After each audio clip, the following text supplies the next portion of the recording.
Start typing your questions. Marcus asks, why do I love leasing? I'll tell you, that's a great question to start out with, Marcus. Thank you. Everybody, feel free to start typing your questions. We'll get to as many as possible.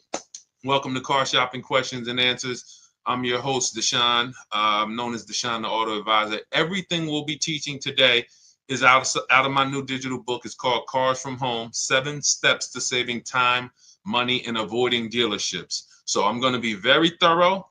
I'm not going to hold back anything. If you get to the point where we're going over so much info and you're like, wow, this is a lot, we break it down in a step-by-step way in my new digital book. It's already 5-star rated. You can Google it. And that book has helped hundreds and hundreds of people get to below market deals from home. You can get a copy of it as part of our welcome offer. It's normally $97, but as part of our welcome offer, you can get it in our TikTok bio for 75% off, or in our Instagram bio, or we have a comment in the Facebook and the YouTube comments for you. Activate your 75% off, but it's only good for 30 minutes. That's our welcome offer to you. For those of you who you like more of a, Deshone, let's work together. Can we do this together?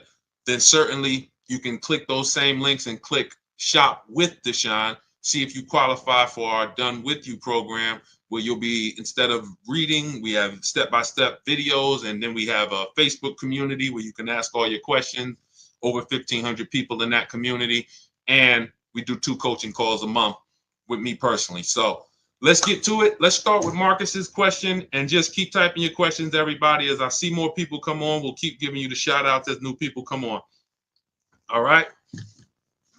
Marcus asks, why do you love leasing? The payments. The payments.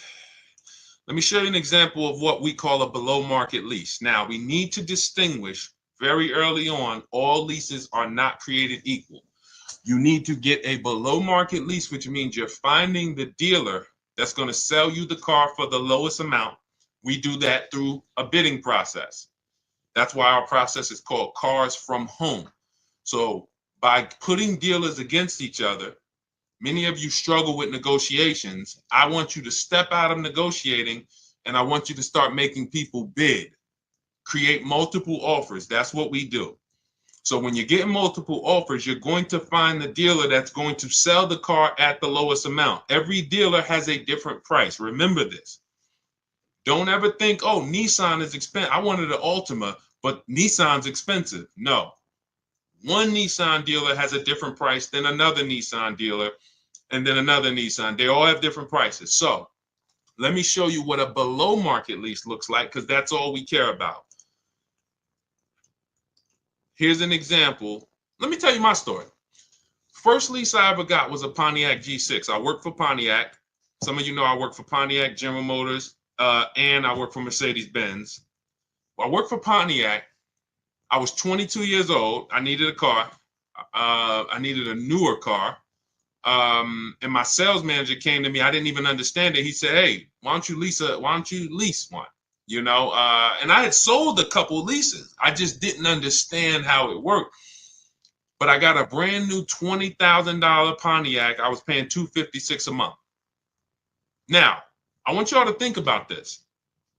We know a bunch of people who get their first car and they're paying $400, $500, $600 a month for a used car. Is that correct? Type $ if that's correct. Do we or do we not know a bunch of people? Hold on, I can't see everybody on Instagram. Do we or do we not know a bunch of people? Right? True, right? Okay. $400, $500, $600 a month. Now, at the time, that's what they were paying. Now we know people who are paying $700, $800, $900 a month. So it's gone up. But back then, I'm paying $256 a month. The thing about leasing is you're driving a brand new car. Okay. Yep. I see you, Olivia Bully. All right. So you're with me. Because here's the question he asked me. Marcus asked, why do you love leasing? First thing I answered him was very simple, the payments. That's not the end, though. What I get to drive. Brand new car. Every lease I've ever had, me and my wife have had, I think, 7 leases. We just got our 7th lease on an Infiniti QX60 SUV. So, and we purchased cars too. I've had cars we purchased. But here's the thing. All brand new cars. And I remember when I was 22, I was paying $256 a month for that Pontiac, but we had a friend who got a brand new Corolla and was paying $500 a month. Did she get a bad deal? No. It's a $22,000 car, add taxes, 25, finance that over 5 years, that's a $500 payment. It's not that she got a bad deal. She was taught, hey, I want a car, I got to purchase it. So let me ask you, you're a young 22-year-old starting a family, you're driving a brand new car, you're paying $256 a month, another person driving a brand new car paying $500 a month. Who's winning? The lease or the purchase? L or P? L or P? Let's go, chat. Some of y'all know. If this is your first time here, type the number 1 because y'all going to get to know what we do here. Type the number 1 if this is your first time ever on a car shopping questions and answers stream with us. Arturo, good to see you. Rosa, good to see you. Shirley Johnson, good to see you. Jess, if this is your first time on the show with us, good to see you. Susan, all right. Eagles, I see you. Rosa, I see you. Lauren, good to see you checking in. Love, good to see you. All right, Olivia Blue, this your first time. Glenn Coop. All right. So for those of you, this is your first time, the way you get the most out of what we do here is stay by the keyboard. Stay by the keyboard because this is active. We're only here for about an hour and then we're out. We can go back to doing what we were doing, but God willing, you don't go back to car shopping the way you were car shopping. We can change the way you car shop on this stream, but you got to be tapped in. So that's the difference. The person who's leasing is paying far less. Now, let me give you an example of somebody like one of your peers. Forget about me. Look at somebody like, let's take Zafrina. Now, Zafrina got a 2024 Jeep Grand Cherokee. Look, $579 a month. $579 a month. This is a $66,000 vehicle. It's an electric SUV, $579 a month. Now, some of you know, every $5,000 on a car loan is how much per month? I don't expect any of you who this is your first time. Good to see you, PJE. Good to see you. 39, I see you. A lot of first-time people on here. But for some of you who know, you know what we teach.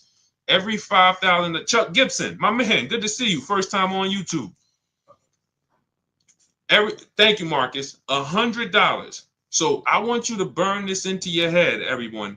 Whenever you look at a car, every $5,000 on that price is about $100 per month. So when you look at a $20,000 car, and I want you to get used to associating the payment with the car without a down payment. Because if you go in like this, now you'll know how to control.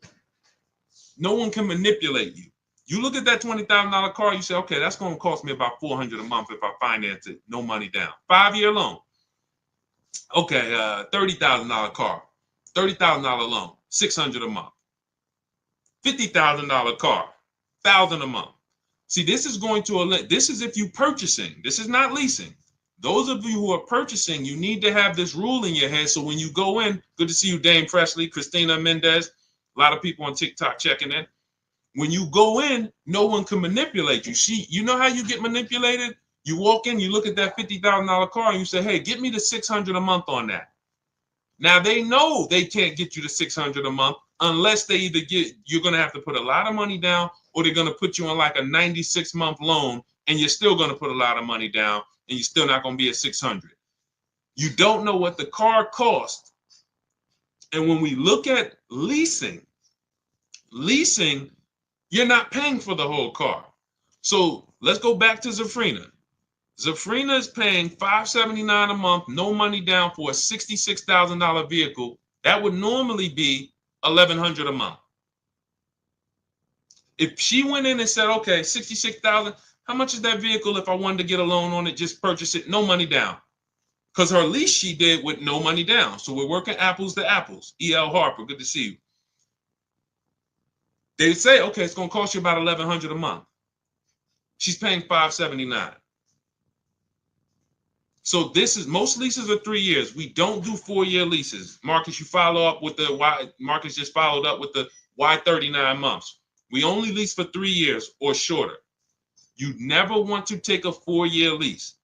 I'm going to tell you why. You're paying too long for a car you're giving back. You're paying too long. Good to see you, Daniel Adams. You're paying too long for a car you're giving back. The key with leasing is adding up all the payments at the end of the 3 years and saying, how much did I pay for this car over 3 years? When you do that, you'll see, like, let me give you an example. This is the Infiniti I just got, 2025. We just picked it up. 2025. Now, this is a $54,000 vehicle, if y'all can see it. $54,000. Okay? My payment on this vehicle is $499 a month. I put $1,270 down. $1,200. I gave them my first payment. I gave them the motor vehicles and the dock fee came to about $1,270. My payment's $499 for 36 months. Now let's add that up. Remember, $54,000 vehicle. How much would that be if we took a loan on it? Somebody tell me, based on our rule of $100 per. What's up, Zachary Hoffman, Ernest Pearson? A lot of people on TikTok today. Good to see y'all. How much would this car cost? I can't see everybody checking in on. It doesn't tell me when somebody checks in on Instagram. But how much would this $54,000 car be approximately? Yep, little under $1,100 a month. If we just went in and we just said, "Hey, finance me this car, 5-year loan, no money down," I'm gonna be about $1,100 a month. Now, let's add this up. I'm paying $499 a month for 36 months. That's $17,964, and then I gave them about another $700. $18,600 is what it's costing me over 3 years. $18,600. Now that is what we call a steal. It had a great lease program. They took off $8,000. The dealer that won the bid took off $8,000, beat all the competition. So you don't need to get a lease that aggressive. Look at Charles' lease on his Palisade. This is what we call a under 1% lease. But look at Charles' lease. Charles got a Palisade, 2024 Palisade. Look, he said he used our system. He reached out to 3,500 Hyundai dealers from home. He got 10 quotes back. And he said his payment on a almost $49,000 Palisade is $597 a month. $597 a month. You add these payments up, it's nowhere near how much money would be coming out of our household if we purchase. It's not even close. So then you might say, Deshone, what's the benefit of purchasing then? It's for the long term. That's why, everything I'm teaching is out of our 7-step Cars from Home system. It's the 7-step system in my new digital book, Cars from Home. But step 1 is what we call the most important question, which is how many years are you going to keep the car? If you're not keeping the car 8 years or more, you should not be purchasing it. You should be shopping for a below market lease. For those of you who are like Deshone, who's a long-term person? You keep your cars 8, 10, 12 years. Let us know. You're long-term. 3, 4, 5 years, 6 years, you ain't even thinking about that. You're long. What's up, Amanda F? Good to see you. Scott W. Juanita Harris. Good to see you. Who's the long-term people? Long-term. Do we got any? See if we got any. We're live on YouTube, Instagram, Facebook, and TikTok. Any long-term people? You're keeping your cars 8, 10, 12 years. Let us know how long you've had the cars. Thank you, Scott W. Appreciate you. Okay, Glenn Coop. How many years are you going to keep the car? You said you're long-term, but how many years? How many years have you had your last car? Put it like that. Let us know who's had their car 8 years. Just type the number of years you've had it. 10, 15. Because you know what my truck just hit 11 years. Okay, I see you, P Haircuts. Okay, we got one. What I'm seeing is, and this is why I'm leaning more into leasing, not just the fact that the questions come in about leasing, but the fact that I'm seeing more and more people are keeping their cars for less time. All right, we got Keon Jones, keep his car 10 years. 16 years on a Suburban, Scott W. Okay, these are the people who should be purchasing. and you need the Glen Coupe has a 2015 Equinox. Okay, so you're approaching the 10-year. Yeah, you're right about 10 years. So let's consider this. Some of the rest of you are like, wait, I'm not keeping my cars anywhere near as long as these people. You are the people who should not be purchasing, because I just showed you the amount of money we're paying for these below market leases when you know how to shop. Now, if you're purchasing, you still need to get below market deals, because dealers are lying to y'all. 8 out of 10 dealers are still telling, hey, there's limited inventory and all of this, and this is why you need to pay these high prices. It's just a matter of you not knowing how to shop. That's what the Cars from Home system will teach you how to do. Make people bid, look at multiple offers. You still need to get below market deals. But if you are not keeping the car at least 8 years, you cannot win with a purchase. You can't win unless you're buying like Facebook Marketplace cars, $3,000, $5,000. Cool, that's a win. But if you're buying 15, 20,000 and plus vehicles that you're not keeping for 8 years, you're putting hundreds and hundreds of dollars a month into them. Not to mention repairs, warranty issues, all the things that you're like, it adds up, that you're not going to get back. That fortunately, people who get below market leases, we don't have to worry about any of this stuff. We're driving brand new cars, something goes wrong, we call the dealership, drop it off, they fix it, we go pick it up, and we have super low payments. So yes, benefits of purchasing long term, you pay off your car, you keep it long as possible until the wheels fall off.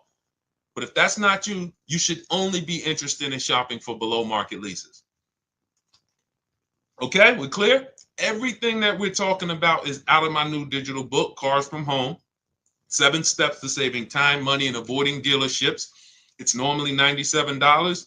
You can get it as part of our welcome offer for $24, but it's only for 30 minutes. That's our welcome offer. It's in my TikTok bio, Instagram bio, the YouTube comments, or the Facebook comments. And you can activate that. It'll be in your inbox by the time we end the stream, and you'll have everything we teach about how to get below market leases, new cars, purchases, how to get below market loans, high mileage driving strategies, bad credit. What do you do when you have bad credit? How does this plan change with bad credit? That's all in there. For those of you who are like, Deshone, can we work together? Can you walk us through this? We have our Cars from Home done with you. Click those same links, see if you qualify for that program. And then we have our group. When you see everybody, all of these people I'm posting from our Facebook group, same system. It's just 2 different learning styles. Some of you, you're a do-it-yourself person. Deshone, give me the blueprint. I will follow it to the T, and I will knock it out. We don't leave anything out. That's why that book has 5 stars. You can Google it, all on Goodreads. Thank you to everyone who's reviewed it and rated it. It's the master blueprint of do-it-yourself car shopping and doing everything we do. Those of you who are like, you're more of a done with you person, you want a community. We have 1,500 people in our Facebook group that's come before you, and you got people who've gotten multiple cars using our system in our Facebook group. Sheree just got her 4th car. Where is she at? She just got her 4th car. Look, graduated again. Look, turned in my 2022 CRV, got a 2025 Honda CRV Sport. This is the second go round of a lease. She's gotten 2 pre-owned cars. So look, Ken McGee. These are people who came in just like you, didn't know anything about shopping from home, and they just assumed based on what I was saying that we could lead them to success. And they came in, they followed a predictable system, and look, I graduated $585 monthly payment, no down payment, $49,000 Nissan Murano Platinum, almost $50,000 vehicle. He's paying $585 a month. There's people right now paying almost $1,000 a month for that same vehicle. $900 if they took a long loan, $800 if they took a 96-month loan. He's paying half of that. So this is about financial literacy with cars. So you can see if you qualify for our Done With You program. Let's keep the questions coming. And let's go. We got a lot of people on here. I want to make sure we get to as many as possible. What's a normal interest rate for a solo guy credit 700? It's a great question. We can't feel for the bottom with interest rates. No matter what interest rate you get, if you leave the dealership and someone was to ask, do you think you got the best interest rate? you're going to say, no, I don't know. I hope I did. That's why we use a strategy called the bank bidding war. Everything we do is a bid. The one thing that eliminates buyer's remorse is bidding. Why do you think we can buy a TV on Amazon in 10 minutes and not regret it? It's because we're seeing enough of the market. You go to on Amazon, then you pop over to Walmart, then you pop over to this, and you see in 10 minutes, you see, all right, this is the best price, right? Right? Type right if you understand that. Type right if you could. See, these are principles. What's up, Jerry Eric? Good to see you. Susanna, Callie Craig.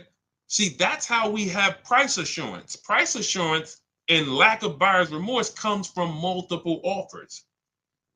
It's simple.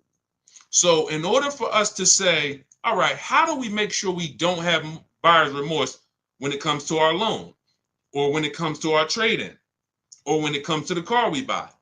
We need to make sure we see enough offers to know that we got the best. And notice, dealers are going to try to keep you from getting more offers. That's why they think you need to be there to do business.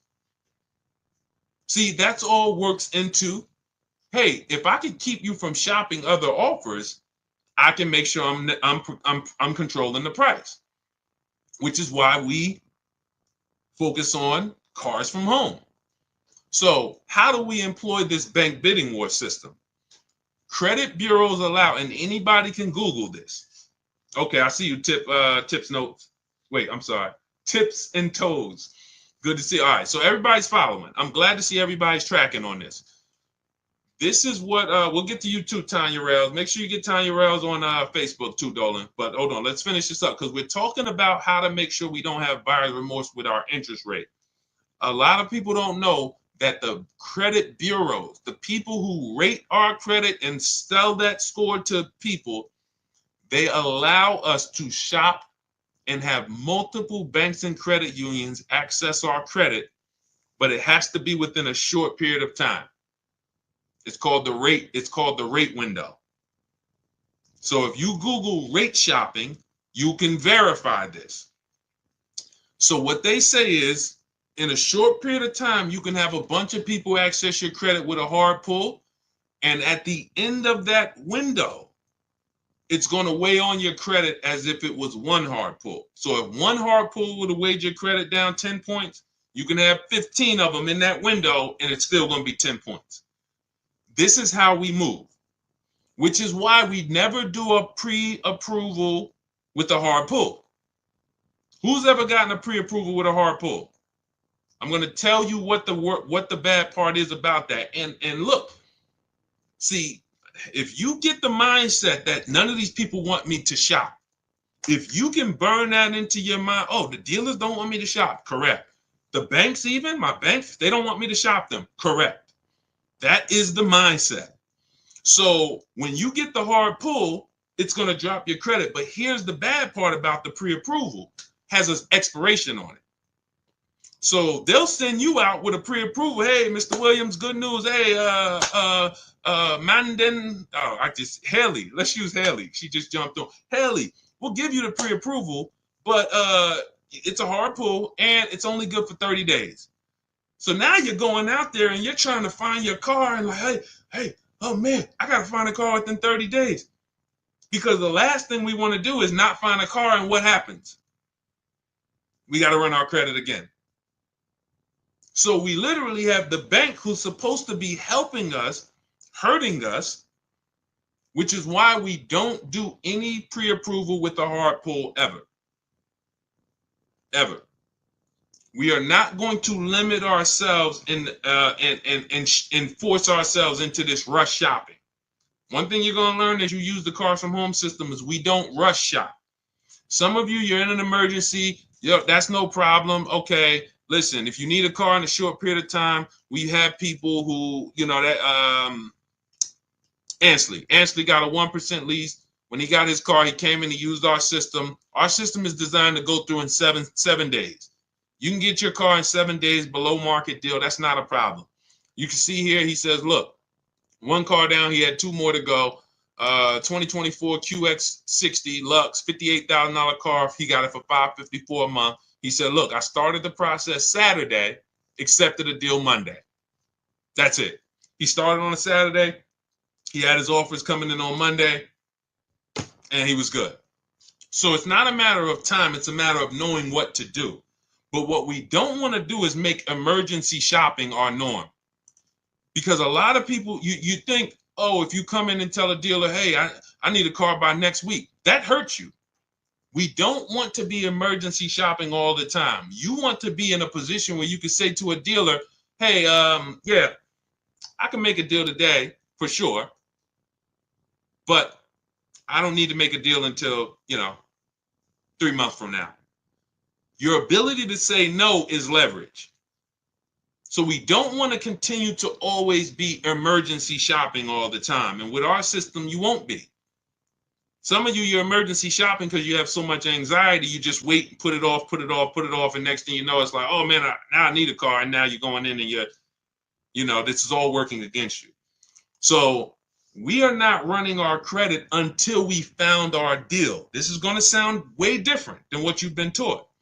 If the banks were giving soft credit pull pre-approvals, we wouldn't need to do this.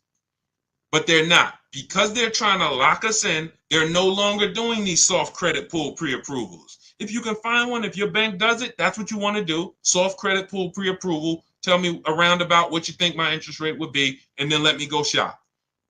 Now, if your bank or credit union does that, that's the move. Once you do, in our system, we have a calculator that we do. We use the average interest rate. We put it in the calculator so we can budget, because the only purpose of a pre-approval is to budget. That's the only purpose. Just like when we buy a house, you're pre-approved for $400,000 at a 4% interest rate. Now we can budget. Let's go find our house. Same thing with a car. It's only to budget. So we have a budgeting tool that we use the average interest rate, and then you plug it in and you tell it what you want your monthly payment to be, and it factors in taxes and all of that. We have custom calculators, but what you want to do is go shop for your car, get your bids, shop for your used car, find the best one, and then you start to tell your banks and credit unions, here, make me an offer. That's when you are going to let people run your credit with a hard pull. This is called the bank bidding war. This is a system we've been using for a year. You always let the hard pull start after you've locked your car up, because now we guarantee. How many of you have tried to called your bank and said, hey, could you give me a pre-approval? And they say, well, tell us about the car. Thanks to everybody. I see you, Marcus. Thanks for liking the broadcast. Thank you so much. How many of you have went to called your bank and said, hey, I like to get a pre-approval, and they say, well, give us the information on the car. Well, if I had the information on the car, I wouldn't need the pre-approval, right? Thank you, Crystal. Thank you, Princess VVS. Appreciate you. Shout out to everybody liking the broadcast. Appreciate you. Right? So they're working against us. It's okay. We just need to realize that. There's nothing wrong with people working against us. Just let's be aware of who's working against us. So now what we're doing is we're locking up our car, finding the dealership we're going to get our car from. You can do it our way, you could do it your way. Find your car, and once you lock the car up, that's when you're now coming home and saying, all right, let me call my bank, let me call my credit union, let me go online and let all of these people run your credit, because it's going to be within a small period. And then what we do is we see if the dealer can beat it. All right, here, my best interest rate is 5.7. Dealers probably have another 5, 10, 12 banks that they work with. If you guys can beat the 5.7, I'll do the deal with you. So now you've shopped everybody and let them bid, and now you're letting the dealership bid. And now when you look at the end of the month, all right, I guarantee I got the best interest rate because all of these people were competing. Type dollar signs if that makes sense. Type a dollar sign if we got that. Okay? I don't want to move on to the next thing until I'm sure we got that. This is called the bank bidding war. This is how we guarantee. Okay? Okay, I see you tips and toes. All right, I see you, Princess V. Okay. All right. This is the bank bidding war. This is how you guarantee the only way. Look, I need you getting to a point where you no longer are buyers. If you can walk out of dealership and I can come to you and say, hey, Al Berrigan, good to see you. You just got your car. Hey, you think you got a good deal? Yeah, Deshone, I think I got a good deal. Would you bet $1,000 that I can't find a better deal? Oh man, no, I ain't gonna bet that. All right, listen, how much did you get for your old car? You traded it in? Yeah, they gave me like 12,000. Would you bet $1,000 that I can't find somebody that would have paid more for that quicker? No, I ain't gonna take that bet. No price confidence because there's been no bids. But if you bid your car out to CarMax, Carvana, in step 2 of our process, we have a 7-step process. Step 2 is the equity assessment. We're getting bids from CarMax, Driveway, Carvana, KBB Instant Cash Offer, Car Guru's Cash Offer, AutoNation Cash Offer. 6 offers we're getting. Takes us 20 minutes.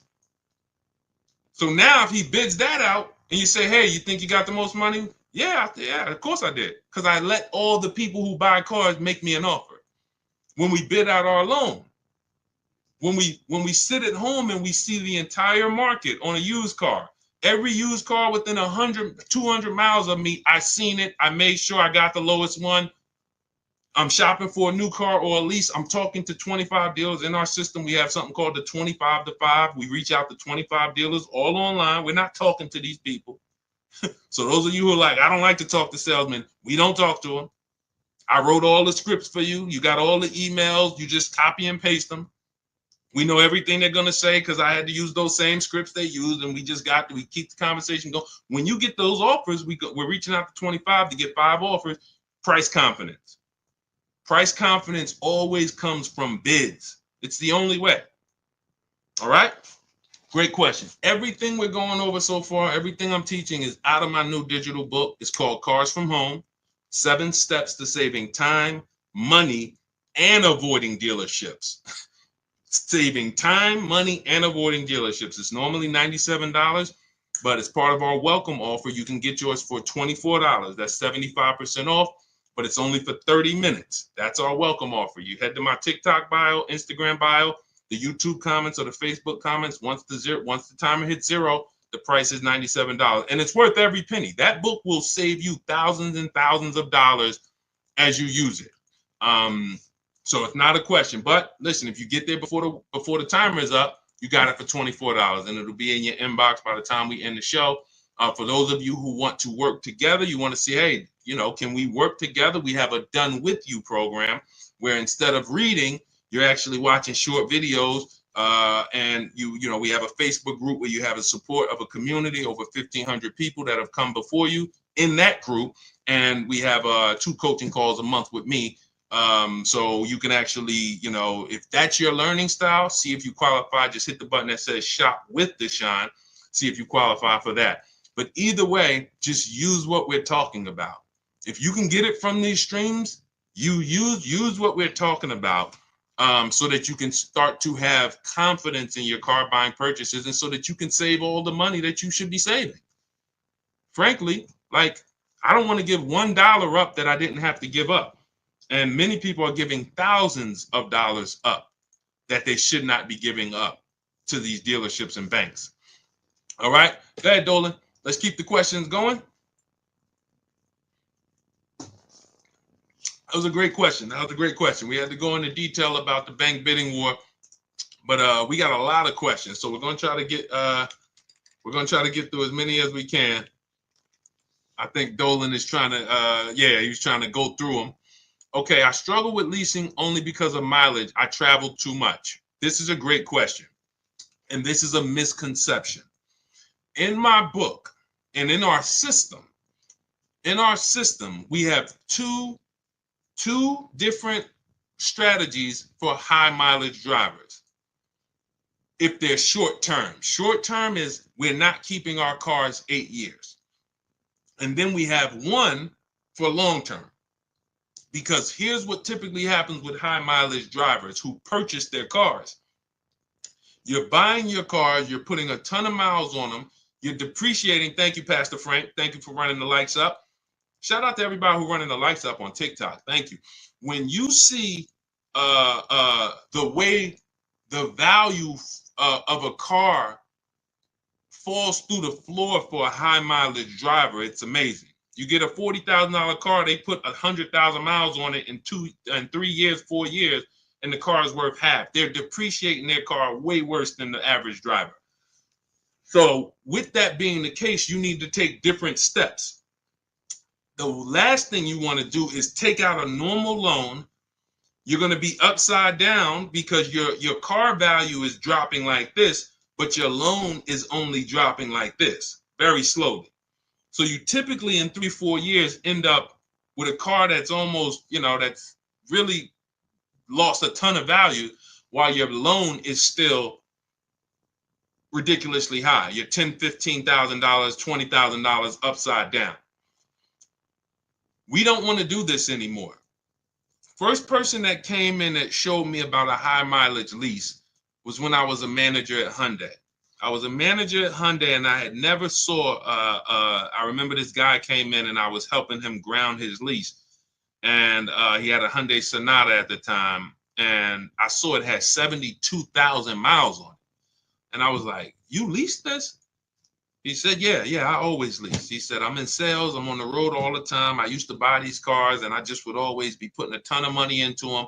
I would always have to put big down payments down, all the negative equity, all the stuff that I knew I was witnessing, but I didn't know how to solve it and coach my and advise my clients through it. So I just thought, okay, hey, you drive too much to lease. I never even would talk to people about it. This was before I went to I had been with Mercedes for a couple years, but I had just never had this experience. So because I left Mercedes, I went to become a manager at Hyundai. I hated that dealership. And then I went back to Mercedes as a salesperson. But I saw what his payment was. His payment wasn't, let's say a normal payment on a Sonata at that time, a good deal was, $300 a month. His payment was only like $175 more. It wasn't double.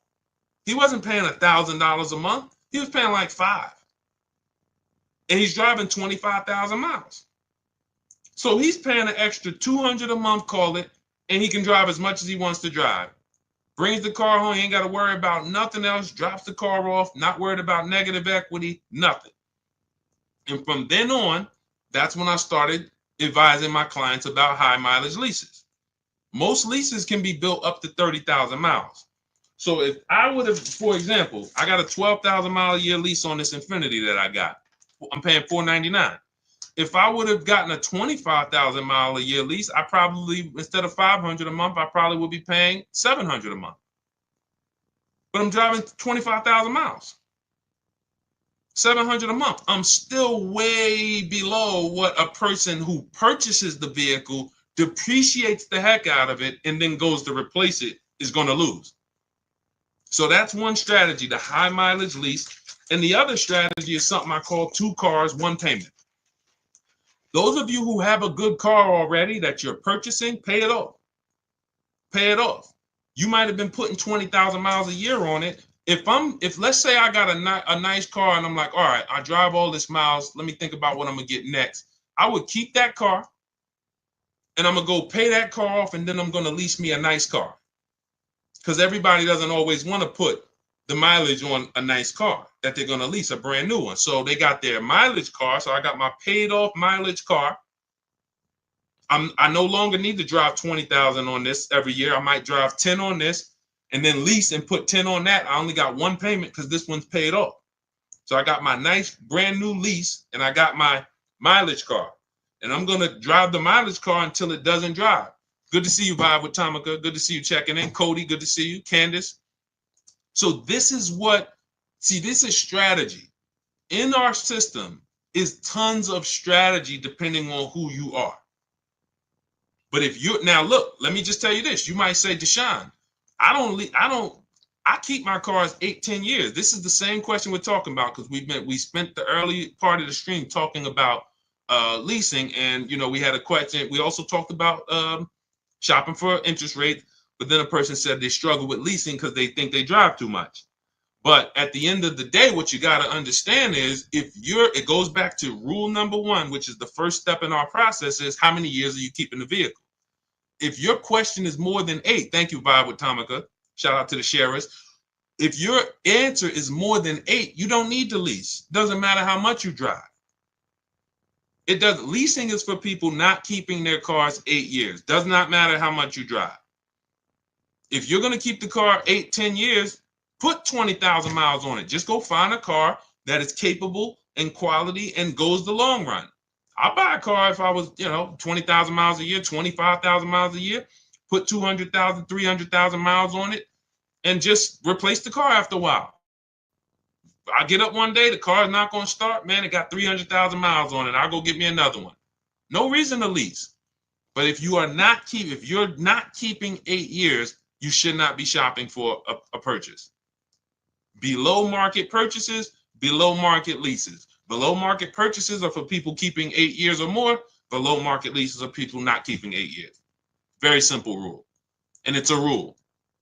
People who are in cars from home, the people who use our system, the people who learn from us, they know this is a rule. We don't break it. We don't break it. All right. Niche, good to see you checking in. Alex Kuya, good to see you. Call me Meister, good to see you. A lot of people checking in today on TikTok. All right, let's go. Let's get a couple more in. We got some more time. Let's get to as many more as we can. Type your questions. We will try to get to as many more. Let's not forget Tanya. Oh, wait a minute. Tanya, what about the extra mileage you made go over? Okay, hold on, Dolan. Okay, wait a minute. We'll do this one, and then we'll bring up Tanya's question from Facebook. I bought my lease out. Was this a mistake? In many cases, it was. And I'm going to tell you why. All right. When you buy, how long is the average lease? Type the number of years. I think many people know this, especially some of you who lease. How many years is the average lease? Let's go. Type. All right, Veronica Christian. Yep. 3. Exactly. When you look at the average lease and then you say to yourself, let me tell you a story. Tips and toes. Let me tell you a story. Because you might forget a lesson, but I find you won't forget a story. I'm at the dealership. I'm at Mercedes, right? Person walks in. They're like, I'm looking at this new car, they want to purchase. Like, okay. I look at their old car. Now I can see they got the old body style. So I can see it's a couple years old. What year is the one you got? Told me the year. It's about 5 years old. I said, did you buy it when it was new? He said, yeah, I bought it brand new. I said, okay. This is a story about why we never buy our leases out. Okay? Why we never buy our leases out. So I said, okay, how much you owe on it? Nah, I don't really know. I'm not too sure. Okay, we'll find out. So we pick out a new car. We pick the one he likes. We get to the numbers. I said, okay, I got to call your bank. I got to see how much you owe on this. Now, if a person has owned a car for at least 5 years and they bought it brand new, wouldn't you think it's paid off or either almost paid off? Yes or yes? If we looked at a person and said, okay, your car's 5 years old, and they say, yeah, I bought it brand new, I've been paying on it, wouldn't we think that car is either almost paid off or it's paid off, right? Yes, vibes with Tom. Yes, right? Where we at? I want to make sure everybody's clear. You got to be following this. If we looked at a person who had a 5-year-old car they bought it when it was new, wouldn't we say that car should be almost paid off? Yes? Okay, yes, tips and toes. All right, we're clear. So I'm thinking I'm about to call. Now, here's what I already know, because I'm already aware of the 8-year rule. I'm already aware that this person has paid a ton of money because you bought that car brand new and it's almost paid off. and it's a Mercedes, but even if it wasn't, it could have been a Chevy. You still put a lot of money in that car, and I know when you see what it's worth, it's not going to be the greatest thing in the world. So what I'm already prepared to do, which is what I've done with some other clients, is to tell that person about leasing and to show them how you can actually lease, and whatever your car is worth, just go put that in the bank. Because these are typically people, when they buy new cars, who are used to putting 20% down. They're used to, 10 grand down, 12. They're used to that. They're used to whatever their old car is worth, rolling it over into the new transaction. They're not used to saying, wait, so you're telling me I could lease the brand new car that I want. I don't really have to put much down. And if my car is worth 15 grand, what do I do with that? Yeah, you just put that in your bank. Really? So I'm prepared to deliver this information. So I talked to the used car manager. Let's say the used car manager says, okay, the car is worth about, 18,000 because it was a Mercedes. So I call the bank. Hey, I'm calling for Mr. Jones. We'd like to find out his payoff. Yes, the payoff is $17,400.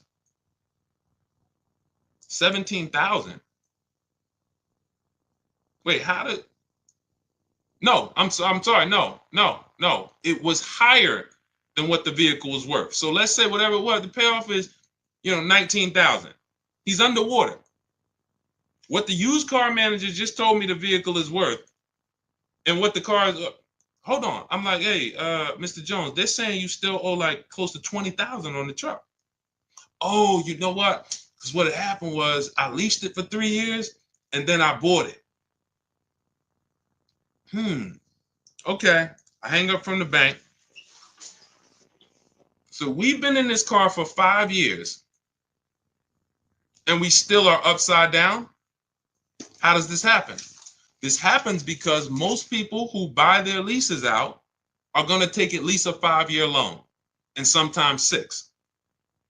So the first question we asked when we got this question was, what's the average lease? How long is the average lease? You guys said 3 years. So then we say, when we look at buying our lease out to have a similar payment, hold on. I always have that alarm go off. To have a similar payment, we need to take a 5 or 6 year loan. And in many cases, it's 6. It is 6. What's 3 plus 6, y'all? Anybody here signing up for 9-year loans on cars? When you buy your lease out, this is the only time where we end up spending or committing to 8 or 9 years to pay on the same car. Now, is there an exception? Yes. One exception. 8-year rule. How does the 8-year rule go back into this? Because that's always the first question. See, when you buy your lease out, it's a transaction. I want you to look at it as all I'm doing is buying a car, but it's a used car, but it's my car. When you buy your lease out, all you did was buy a used car. That's it. But it's your car. So before we ever would buy a used car, we would ask ourselves the most important question, which is, how many years am I going to keep the car? Because if it's less than 8, we're not going to buy that used car. We're going to shop for a pre-owned, for a below market lease. So if you said, all right, I'm going to buy my lease out, and from the day I buy it, I plan to keep it at least another 8 years, then go ahead, buy it.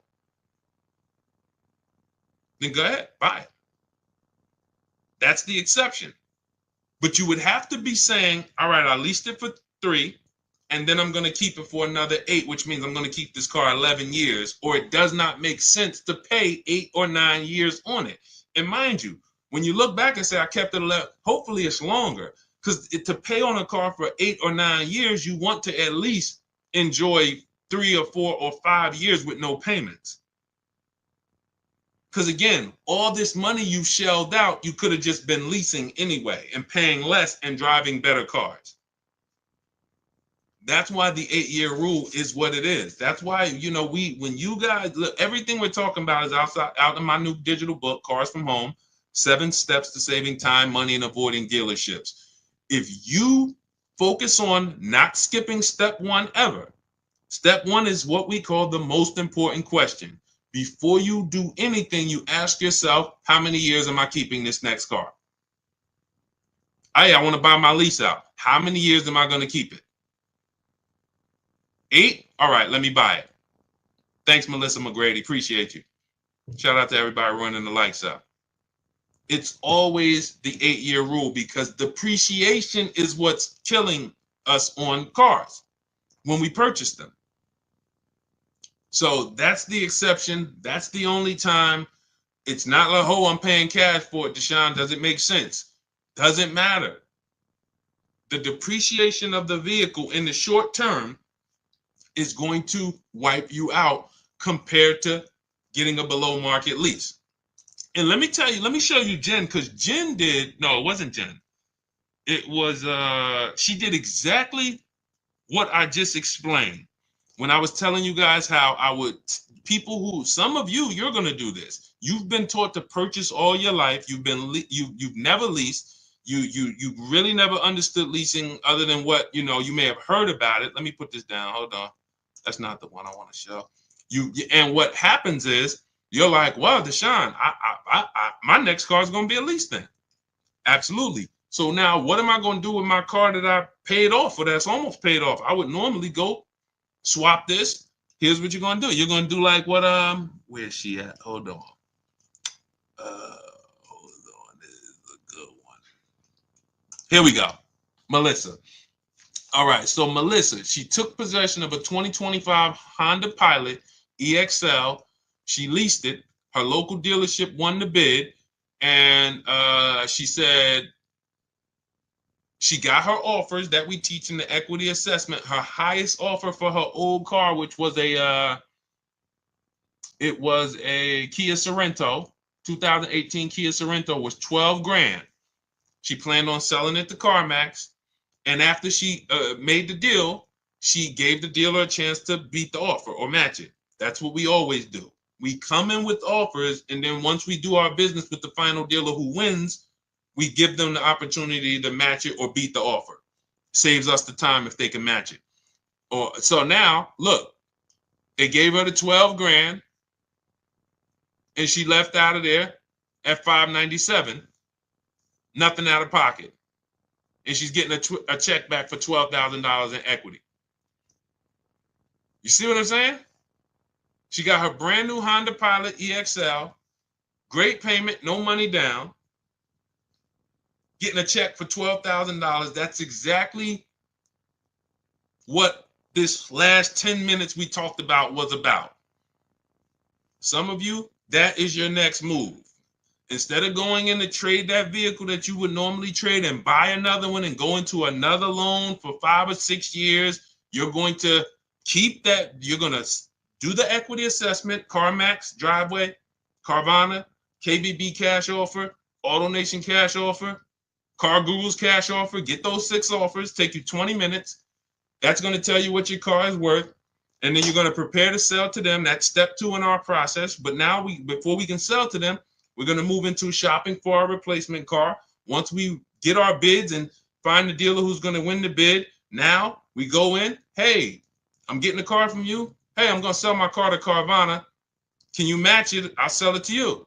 Oh, yeah. No. Oh, no, we can't match that. They're paying too much. Perfect. I'll pick up my car from you, sell my car to Carvana, put that money in my bank. Now I got this nice low lease payment with no money down, and this is the win. That's going to be your favorite car deal. You'll do that over and over again, but you'll never do that again. You'll never cash out a purchase to a lease again because you're going to know from now on, I'm not purchasing unless I'm keeping long term, and I'm not leasing unless I'm keeping, less than 8 years. But the transition in mindset and the process from, I've been purchasing, paying all this money, you're going to put a huge equity check in your bank account, and then it's going to be great. It's going to be great. So all of this is in my new digital book. Good to see you, Johnny Nixon. Good to see you, Alan B. Thea. Good to see you, It's DK.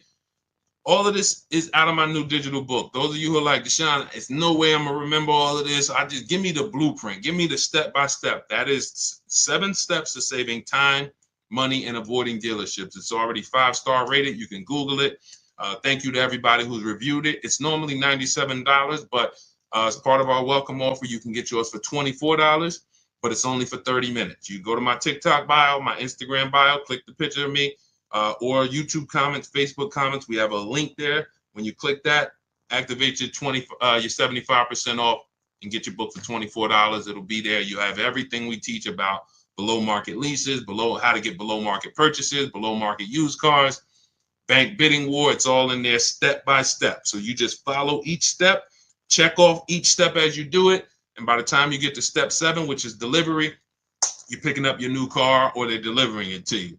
So that is the system. For those of you who you prefer a done with you, some of you will do it yourself. Give me the blueprint, Deshone. I will knock it out. That's the digital book. Those of you who are like, done with you, Deshone, can we shop together? Instead of books, instead of reading, you want to watch short videos, 3 to 5 minute videos as I walk you through the entire 7-step process. You can see if you qualify. Go to those same links, see if you qualify for our Done With You program. And then we have community with 1,500 people in our private Facebook group. You can get your questions answered, not just from me, but from 1,500 of your other peers that have come before you. Use this system. And then we do 2 coaching calls a month.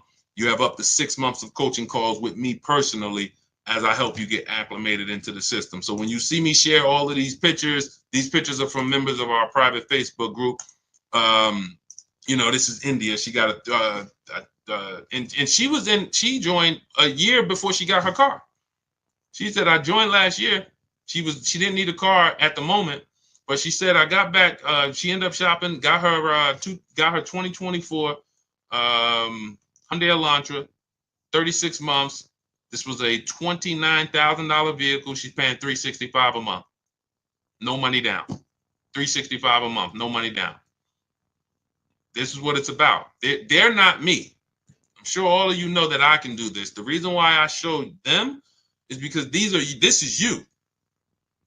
They were on broadcast just like you and followed a simple system, strategic system, and these are the results. All right, let's go. All right, Liam McCall, thank you so much. Enjoy it. Use it. Use it like the biggest weapon in your tool belt. Stay on steps. Don't jump ahead. Don't think, hey, I noticed Deshone didn't talk about that. You'll notice that I ordered things in a particular way. It's for a reason. Well, I normally do this up front. Well, leave your goal, leave your strategy in the background. That's why it's about unlearning. Unlearn, relearn. Unlearn everything you were taught about car buying and come in and just follow each step. And when you get to the goals, you'll be like, okay, I see. Oh, wow. All right. I see why we do that here and not back there early. Tanya Rawls, good to see you. Tanya Rawls, what about the extra mileage you may go over? My friend ended up paying an extra $3,600 for mileage. Now, this happens a lot. Who's heard of a case like Tanya's? Who's heard of a case where people leased, or maybe it was you, and you didn't get enough mileage, or they didn't get enough mileage, and they end up getting penalties? Who's heard of that? And they'll swear off leasing. See, that's what I'm gonna just buy it. And sometimes they buy the car. That's a bigger mistake. Oh, I went over mileage by 15,000 miles. I'm gonna just buy it. Horrible mistake. Financially, horrible. But here's what happens. In step 3 of our process, this is where we're structuring our deals. I have something in our lease strategy called choosing your mileage wisely, where you simply are accounting for how much you think you're going to drive. That is important. And then we're saying, okay, I'm going to drive 15,000 miles per year. I'm going to drive 14. I'm going to drive 12. That's what now, all of our lease offers, we always shop with 12,000 miles. We're always shopping our lease offers with 12,000 miles, only first payment due at signing, taxes and fees go into the payment. because that's how we judge our offers. You're going to learn that you can easily judge lease offers when you're not putting money down. When you have a dealer who says, all right, put $3,000 down, you're at $480 a month. Put $4,800 down, this other dealer says you're at $3,700 a month. This other dealer says put $2,200 down. No, all of you work with just first payment so that we're all working apples to apples. And that allows us to judge whether it's a 1% lease, where our payment is 1% of the MSRP or less, and then up to 1.5%. We haven't talked about the 1.5% rule. That's our threshold of when we're now overpaying for a lease. When you go over 1.5%, you're overpaying for the lease. It doesn't make financial sense to lease that vehicle. So what happens is people will know they don't drive 10,000 miles per year, but they're in a dealer and they're working a lease deal, and the dealer is like, hey, well, your lease payment's going to be $490 a month. And they're like, okay, well, I need to get to like 400. And they're like, well, you can't get there with the 12,000 miles.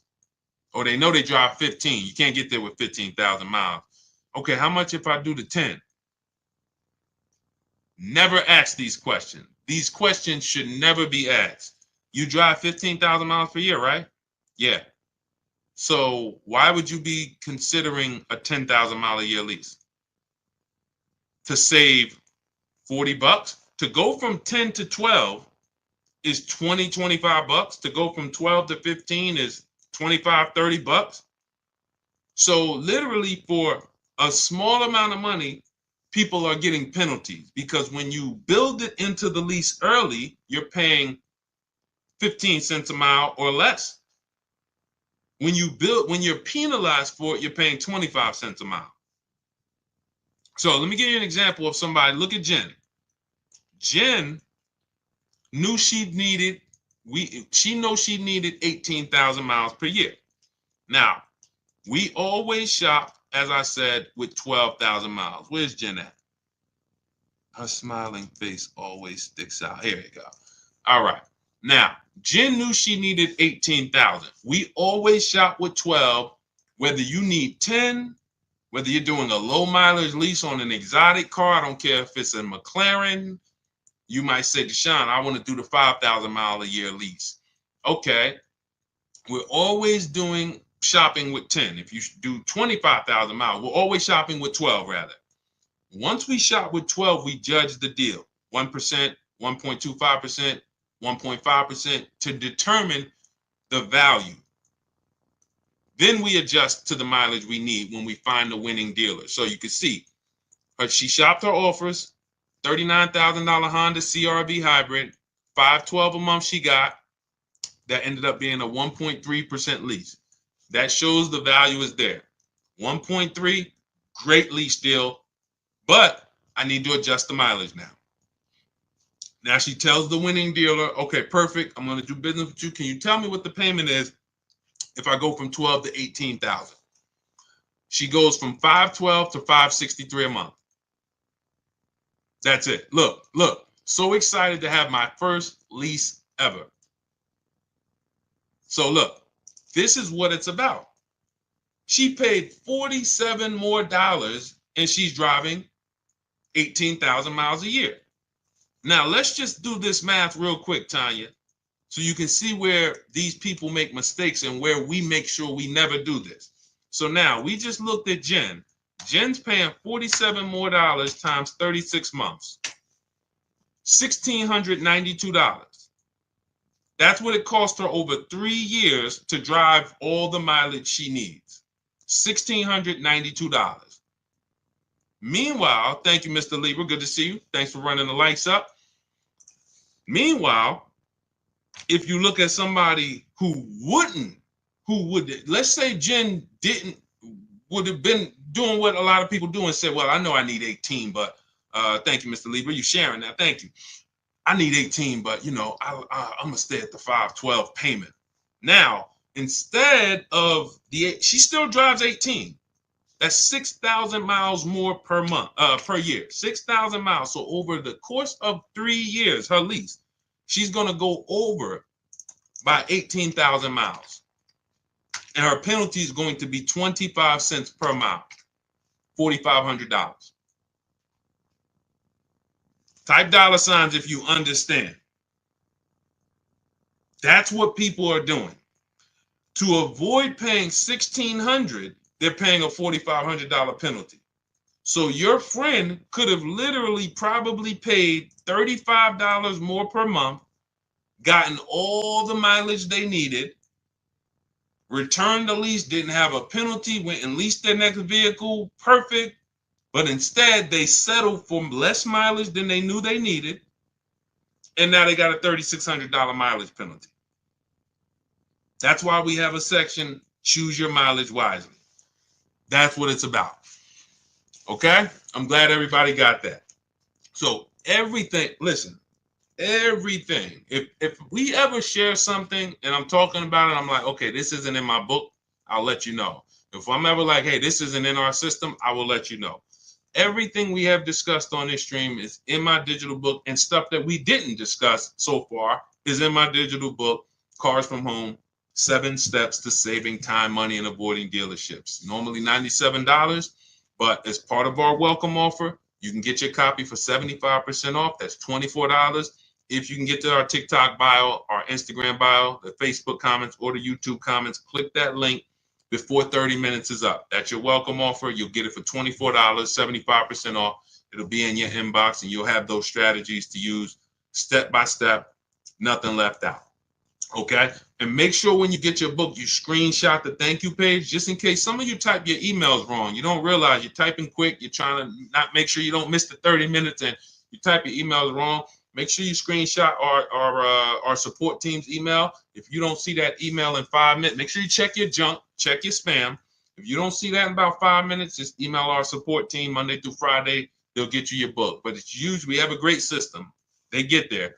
If you misspell it, that's the only reason it's not there. So anyway, for those of you who are like, Deshone, can we shop together? Do you have a more of a kind of an immersive experience where you guys are walking me through this? That would be Cars from Home done with you.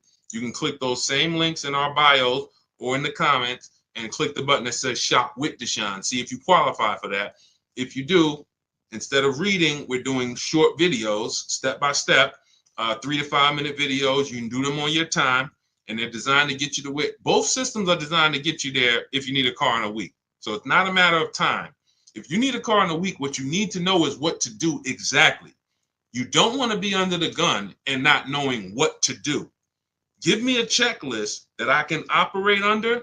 So even if I'm in the rush, at least I know I have a checklist to get me through. So I'm not going to make a mistake.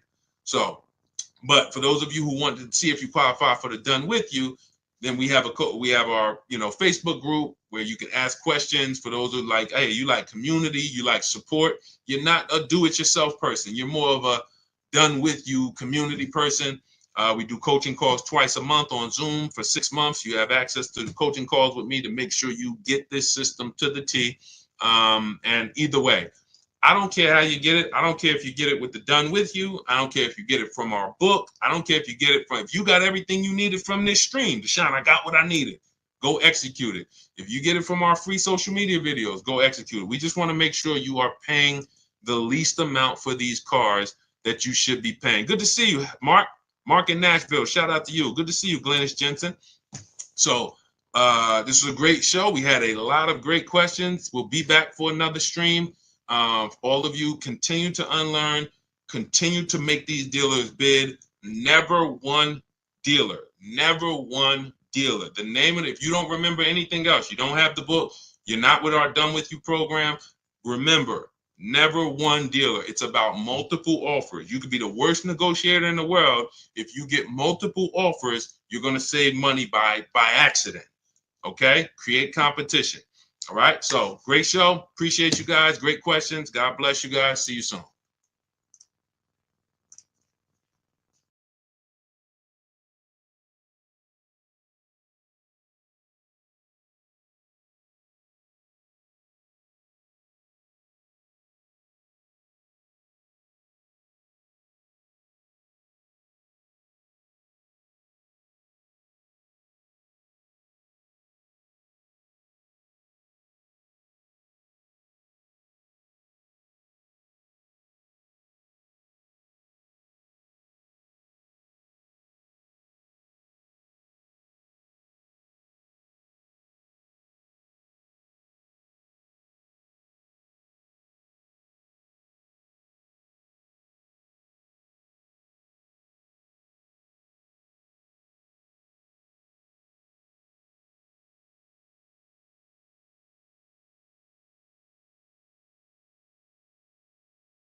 Welcome to Car Shopping Questions and Answers. We're live on Facebook, YouTube, Instagram, and TikTok.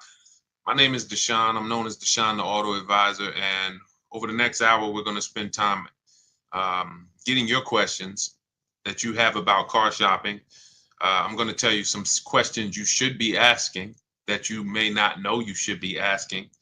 And then, feel free to ask ask any question. I have my man Dolan in the background moderating. So we're going to try to bring in all the questions we get from every platform to make sure that nobody is left behind. So feel free. Who's car shopping, right? Well, I always like to ask as you come in, if this is your first time on the broadcast, just type a number 1 so we can send a welcome to you. Willie B, thanks for liking. I see. Shout out to everybody hitting the likes. I appreciate you, Willie B, for. I've been very, very, we've been doing this since 2020.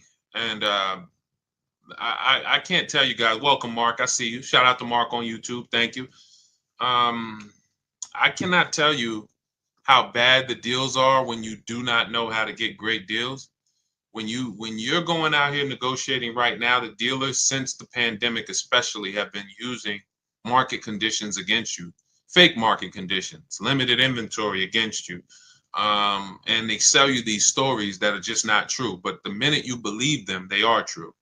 And what's up, Prodigal Son? What's up, Deanne Rose? Shout out to everybody checking in. Good to see you all. What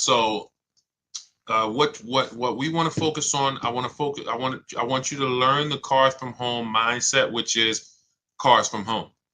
That is not just our process, that's the mindset. 90% of what you're going to do to pay less than everyone is out here paying is going to be right here in your house.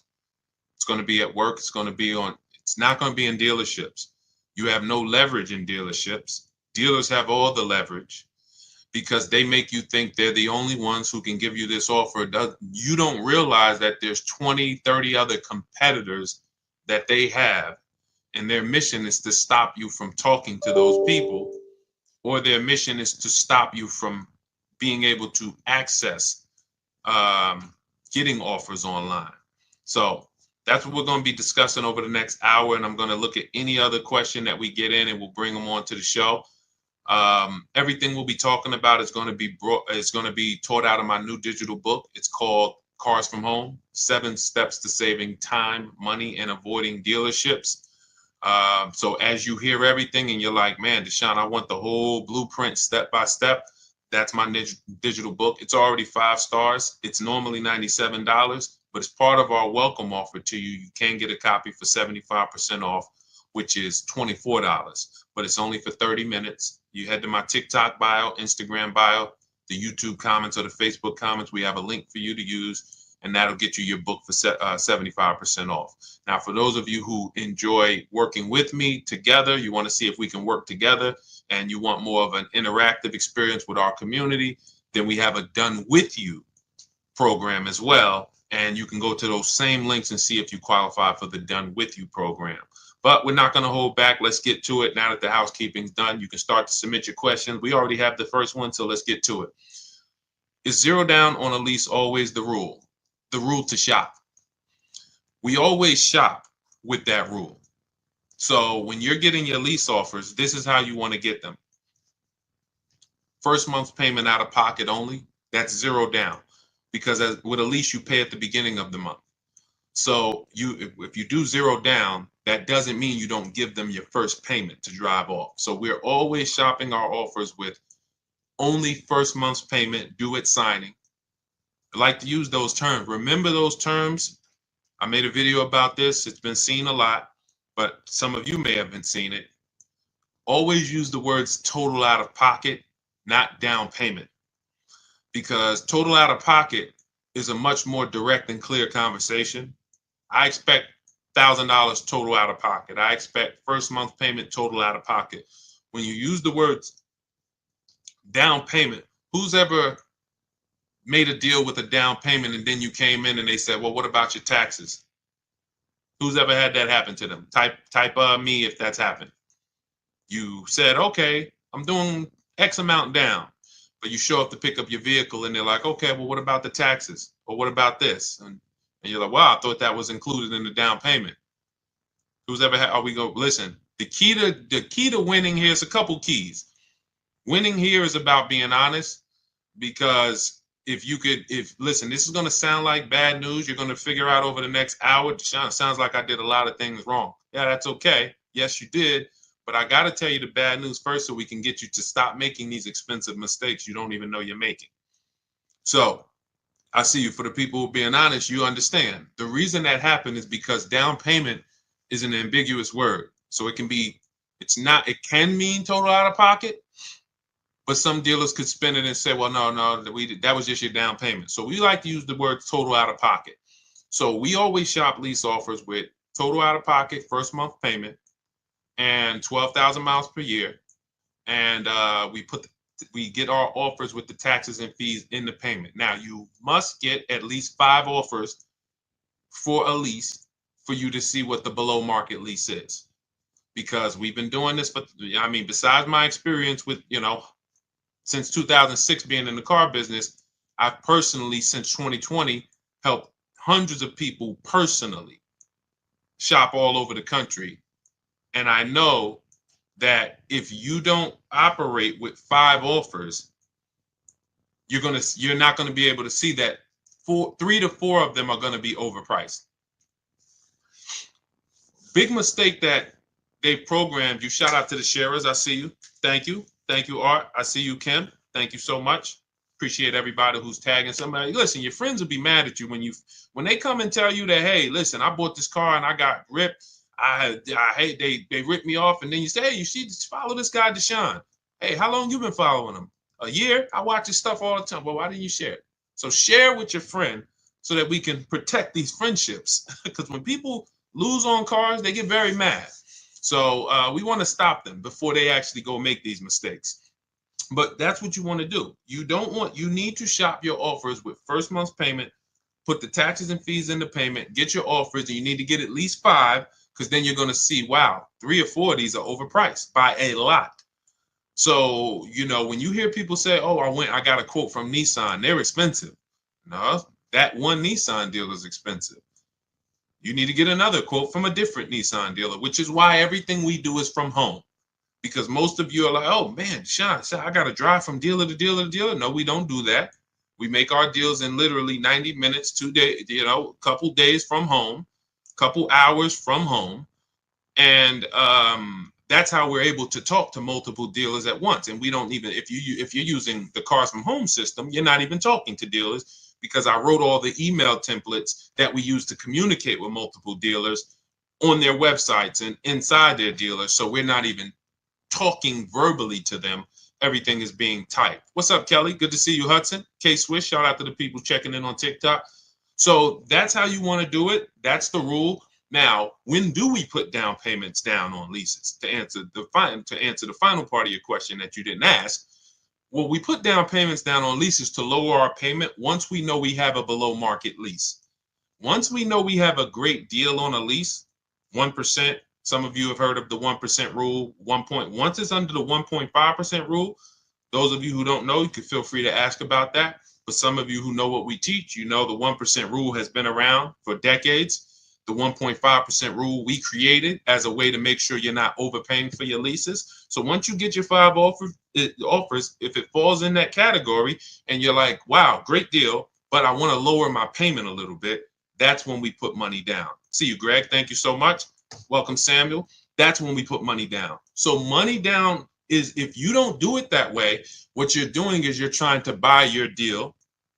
You're trying to say, oh man, I got a good payment, $399, $4,000 down. You bought your deal. That's not a deal, because when you take the down payment away and you look at what did I pay for this car, you're going to see, wow, okay, that actually was an overpayment. So that's why y'all notice when you're talking to dealers, what is the first question they ask when you start talking about the numbers? Don't they? How much can you put down? Right? Right or right? Stay by your keyboard, y'all. Come on. I see you, Vanny. I see you, Val. Stay by your keyboard. Let me go to my people on Instagram. Because in order for you to get the most out of what we're doing, you gotta stay engaged. The people who are going to get the most out of what we're doing, we're on 4 platforms right now live. I see you, Pam. Good to see you, Pam Erickson.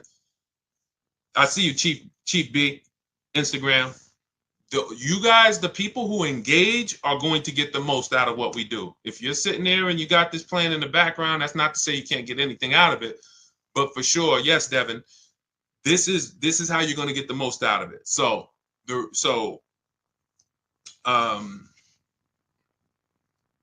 Yes. Okay. Yeah. I'm just watching the comments. So the 1.5% rule just says that if you're the 1% rule. Somebody asked what's the 1.5% rule on Instagram. So being that all these questions, this person who asked this first question, my answers to that has created secondary questions. Let me just answer that, and then you guys can type your questions if it's unrelated. If it's like, okay, Deshone, I want to know about used car shopping. Deshone, I want to know about getting a loan, financing, bad credit, whatever. Then you can ask that. But I just want to finish this since we're talking about this subject. We don't buy our deals. We must get a great deal before we put money down. And in order for us to do that, we shop with no money down. So we have to shop with no money down, analyze the deal. Great deal, perfect. I want to lower my payment a little bit. Let me put money down. Does that make sense? Type $ if we're clear on that part so far. Then we're going to, now let's talk, type $, because then what we're going to do is we're going to talk about the analyzing of a great deal. Good to see you, Bike Life. Analyzing, I see you, K&D. Thank you. All right, MFD Dad. All right, perfect. So now let's talk about this 1% rule and this 1.5% rule. So when I heard about, I remember when I heard about the 1% rule, I worked for Pontiac GMC Buick. It was my first company that I worked with in the car business. And I was hearing about the 1% rule then, which is if your lease payment is 1% of the MSRP or less, it's a steal. It's a steal. Doesn't mean you can't do better than 1%. You know, some of you, we talk about Frina sometimes, and Frina, she actually got a 0.88% lease. So we don't always want to even, there's several factors that are going to, you see her payment was $579 on a $65,000, almost $66,000 Jeep Grand Cherokee electric version. So you need certain things to be lined up to even be able to get a 1% lease. It's based on getting a big discount, which we're going to get by competitively shopping. We're going to find the dealer that's going to give us the biggest discount. But in order to get to the lower percentages, you need a great lease program. That's going to be your residual. That's going to be your money factor. That's going to be your any incentives, rebates. We don't know any of this stuff before we shop for the vehicle, because I know what some of you are thinking. Deshone, how do we know those vehicles? You don't. Frina didn't know that when she was shopping for that Jeep, it was going to come in at 0.88. All you can do, that's why when you use our system, we shop the market. It takes us a day, 2 days. We're getting offers and we can see, okay, this is what the market is on this vehicle. But the 1% rule is if your lease payment is 1% of the MSRP or less, it's a steal, great value. Add up all the payments. You'll see you're driving a very expensive car for a very low amount of money. That's the 1% rule. Now, when I first came to TikTok, because TikTok was the first platform that God blew me up on, I was hesitant to talk about leasing because I knew that some of you were going to go in and tell your dealers that you deal with, oh, give me a lease. And they were going to show you overpriced leases. And then you were going to take them because even an overpriced lease is better than your purchases. Even an overpriced lease is better than your payments you've been paying on it's a person who buys new cars because you were just taught, I was just taught, Deshone, buy my cars. You go in, you buy a $50,000 car. That's going to be wait, let's see, because we might have some new people on here. Who knows this question? In fact, the first person who answers this, you got a free copy of my digital book, Cars from Home, 7 Steps to Saving Time, Money, and Avoiding Dealerships. Every $5,000 on a car loan, when you look at a car, every $5,000 is how much per month? I'm watching Facebook. I'm watching. Every $5,000 sorry, on a car loan. Sorry. Anybody? Jordan, you got it. Jordan was the first person I saw.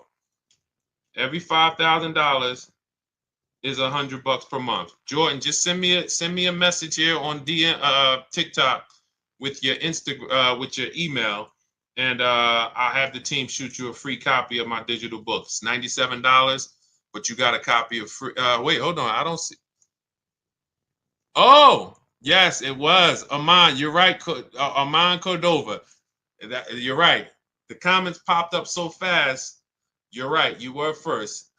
send me a DM with your email, and I'll get that to you. Now, for all of you who like Deshone, I want a copy. Well, we have a welcome offer. It's normally $97, but you can get a copy for 75% off if you get to my TikTok bio, Instagram bio, YouTube comments, and Facebook comments. You just click that link. It's only good for 30 minutes, and you'll get your copy. You won't pay $97. You'll get your copy for $24. But so now let's take that and so when you're looking at a $50,000 car, that is going to be a rough, no money down. Again, see, people will tell you all day long, well, I got a $50,000 car and I pay whatever for it. They're taking out their down payment and they might have a very long loan. Let's take good loans, 5-year loans. That's going to be about a $1,000 payment, depending on their interest rate, $950 to $1,000, no money down. 6-year loan, maybe they could get to $850, $825, no money down. Meanwhile, a good lease on a $50,000 car, 1% lease is $500 a month. So even if you see, and again, I'm still on why I was hesitant to teach about leasing and why the 1.5% rule was created. Because if somebody walks into a dealer and they've been used to doing no money down deals and paying $1,000 a month or $900 a month, and then that dealer tells them, hey, well, we could get you to $850, $800, no money down on a lease. Some of them are going to say, okay, well, I think that sounds pretty good. Maybe you could do $750, overpriced lease, $750. Okay, wow. But so once I saw people start going out and then writing me, oh, Deshone, how's this lease deal look? I'm like, okay, we need to create a rule where leases are overpriced. And all we do, how do we determine that? Add up all the payments. It's very simple. Add up all the payments. And when you go above 1.5% of the MSRP, take the total MSRP. This is the price on the window sticker. This is the price on this window sticker.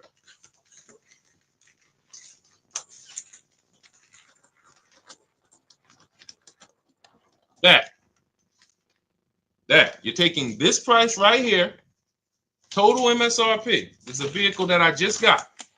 I just got this vehicle, 2025 QX60. I'm paying $499 a month, and I put $1,270 out of pocket. 1% lease. I didn't get it negotiating. It didn't take me battles with dealerships. I made the deal from right here, the same way I want you making deals. Now, when your payment is over 1.5%, and again, why was this able to be here? Well, I had a loyalty rebate because I have an Infiniti. They took off $8,000. They had rebates, and they had a good lease program. That combination created a 1% lease for me, under 1%. Now, let's say a brand doesn't have as many rebates. All right, with a great deal, maybe 1.2, 1.3. Let's say a brand has more demand, less discounts. All right, 1.4, 1.5. But the minute you start paying over 1.5 for a lease, you're now paying too much money for a vehicle that you're giving back in 3 years. Makes no financial sense to do the deal. So that is where the 1.5% lease deal came from, the rule came from. And, so if that answers your question. Welcome everybody who just jumped on. I see the people are starting to come in. Keep typing your questions, Dolan. We could bring the next one in because I see a lot of questions coming in. So let's keep this thing moving fast as possible. We don't worry about money factor and residual. That doesn't matter. You can't control those things. So the way you can, again, we're getting follow-up questions. Keep that question up. Somebody has a question about purchasing with bad credit. But what the reason why you don't worry about those things is because you can't control them. You can't control if a dealer's marking up the money factor. See, again, all of this is revealed by multiple offers. If you come into my dealership when I was there, if you worked, I worked at Mercedes. If you come in, okay, Deshone, what's the money factor? All right, it's 0.00270. How do you know if that's true or not? You don't. You can't go shop me against your bank. You can't go say, well, I'm going to use my bank to get the lease. You can't. So there's no point in you worrying about things you can't control. The residual value, I don't care about that. What I care about is multiple offers from multiple dealerships from home. Where is my best offer going to be? 1%, 1.2, 1.4 out of all the dealers. And you've done it right. This is what I teach all my people. You've done it right when you have a range of offers. You should have a range of offers. Your best offer to your worst offer should be $150 to $200 a month difference for the same exact vehicle. Same exact vehicle. You should be able to see, wow, the best dealer is like $505 a month, and the worst dealer is talking about $700 a month. That means you've done it right, because 4 out of 5 are going to be overpriced. But everyone I teach who've gotten deals, when you look at, some of you on TikTok, you can't see this, but if you watch the replay on Facebook or Instagram, you'll see a bunch of people that we share all the time in my groups. They send me their deals, and we can see, look, 1%, 1050 a month. Somebody just got a Yukon XL. They dropped the pricing from 75 to 36 to 70 grand, 1.5%, because it was a 2025 and they have no supporting programs. They have no big rebates, brand new vehicle to the market. Then you have 585, 1.1. This is a $49,000, almost $50,000 2024 Nissan Murano Platinum, 585 a month. Ken got right around the holidays, 1.1% of the MSRP. He's talking about they accepted his counter offer. We have a built-in calculator in my book and in our courses where you just plug all your offers in and it spits out with the counters to send, because you never want to accept an offer without countering. But this is what no one here is worried about. Residual, they don't even know it. We don't know it. I don't know what the residual value is on this Infiniti truck that I got outside 2025. I don't care. Doesn't matter to me, because I'm not thinking about buying the vehicle. I'm not going to buy my lease at the end. I don't do that. We don't do that. I don't care what the money factor is. All I care about is my payment is 1% or less of the MSRP. My payment is 1.2% of the MSRP. My payment is 1.4% of the MSRP. I don't care about how we got there. I don't care about how many rebates they had or didn't have. None of that stuff matters to us. That's why we're able to just shop the offers. This is the stuff that slows you down. Worrying about things you can't control. Worrying about things that if you're negotiating with a dealer, they can manipulate. We sit at home. We use the scripts and emails that I use, that I've written for you guys, send them out, let the offers come in, and then we see where the best one is. This is how we shop for new cars and leases. Very, very simple. All that other stuff is a waste of time. And as a car salesman, all of that other stuff, if you came in with that mindset, there's nothing you could do to beat me, because you don't know the truth. You just don't know the truth. You don't know the truth. You don't know what I own the car for. You don't know if my competitor will take off $2,000 more than I will. You don't know when you're sitting there. That's why we do not sit in dealerships and talk numbers. We get our deals done from home, hence our name, Cars from Home. Okay? All of you who like Deshone, I'm already getting overwhelmed that we got 2 steps for you. You got the blueprint. That's my new digital book, Cars from Home, 7 Steps to Saving Time, Money, and Avoiding Dealerships. You get your copy for 75% off in my TikTok bio, Instagram bio, YouTube comments, or the Facebook comments. Click that link for 30 minutes. Or you can join if you qualify, you'll see a link there that says Shop with Deshone. And we can, when you see these people, they're in our group. We have, over 1,500 people in our group where we shop together, and you get coaching calls with me. Or you can just keep asking questions here and try to get some clarity. Either way, we want you to get to your answer so that you can have confidence the way we move. All right. What do you suggest for a person with bad credit? First thing, first rule, first step in our process, 7-step process, is for you to ask yourself, how many years are you keeping the next car? Very important, because whenever you are going in, hey, Lori, what's up, Dantes? Whenever you are going in to buy a depreciating asset, you want to analyze first how long you're going to keep it. What's up, Rico? The minute you don't take this into consideration, you have not dealt with the most important aspect of getting depreciating assets. At some point, this thing's going to stop depreciating like this. And what a lot of people do is they buy these depreciating assets, pay them off with a 5 or 6 year loan, if they even pay them off. Some of them even you trade them before you even paid it off. And then you go and you start a whole nother loan on a new depreciating asset right before it would have slowed down in its depreciation. What does that mean? Who has a car in their driveway right now who they've had it for more than 10 years? What's up, Chucks? Vanny, good to see you. We got a lot of questions coming in today. All right, I'm going to try to talk fast. A lot of questions coming in today. Who has a vehicle right now in their driveway you've had it for more than 10 years? Let us know. Not a lot of people. What's up, Keith Miller? Good to see you. Devin D, how many years have you had it? Let us know how many years you've had it. Put it like that. How many years have you had the vehicle? I want to clearly distinguish with these people. I want everyone else to pay attention because these are the examples of what we call keepers. All right, I see you, MG Daddy-O. All right, so you've had a vehicle 12 years. These are what we call keepers. Good to see you, Keith Miller. That means I've kept my vehicle so long, it's no longer depreciating.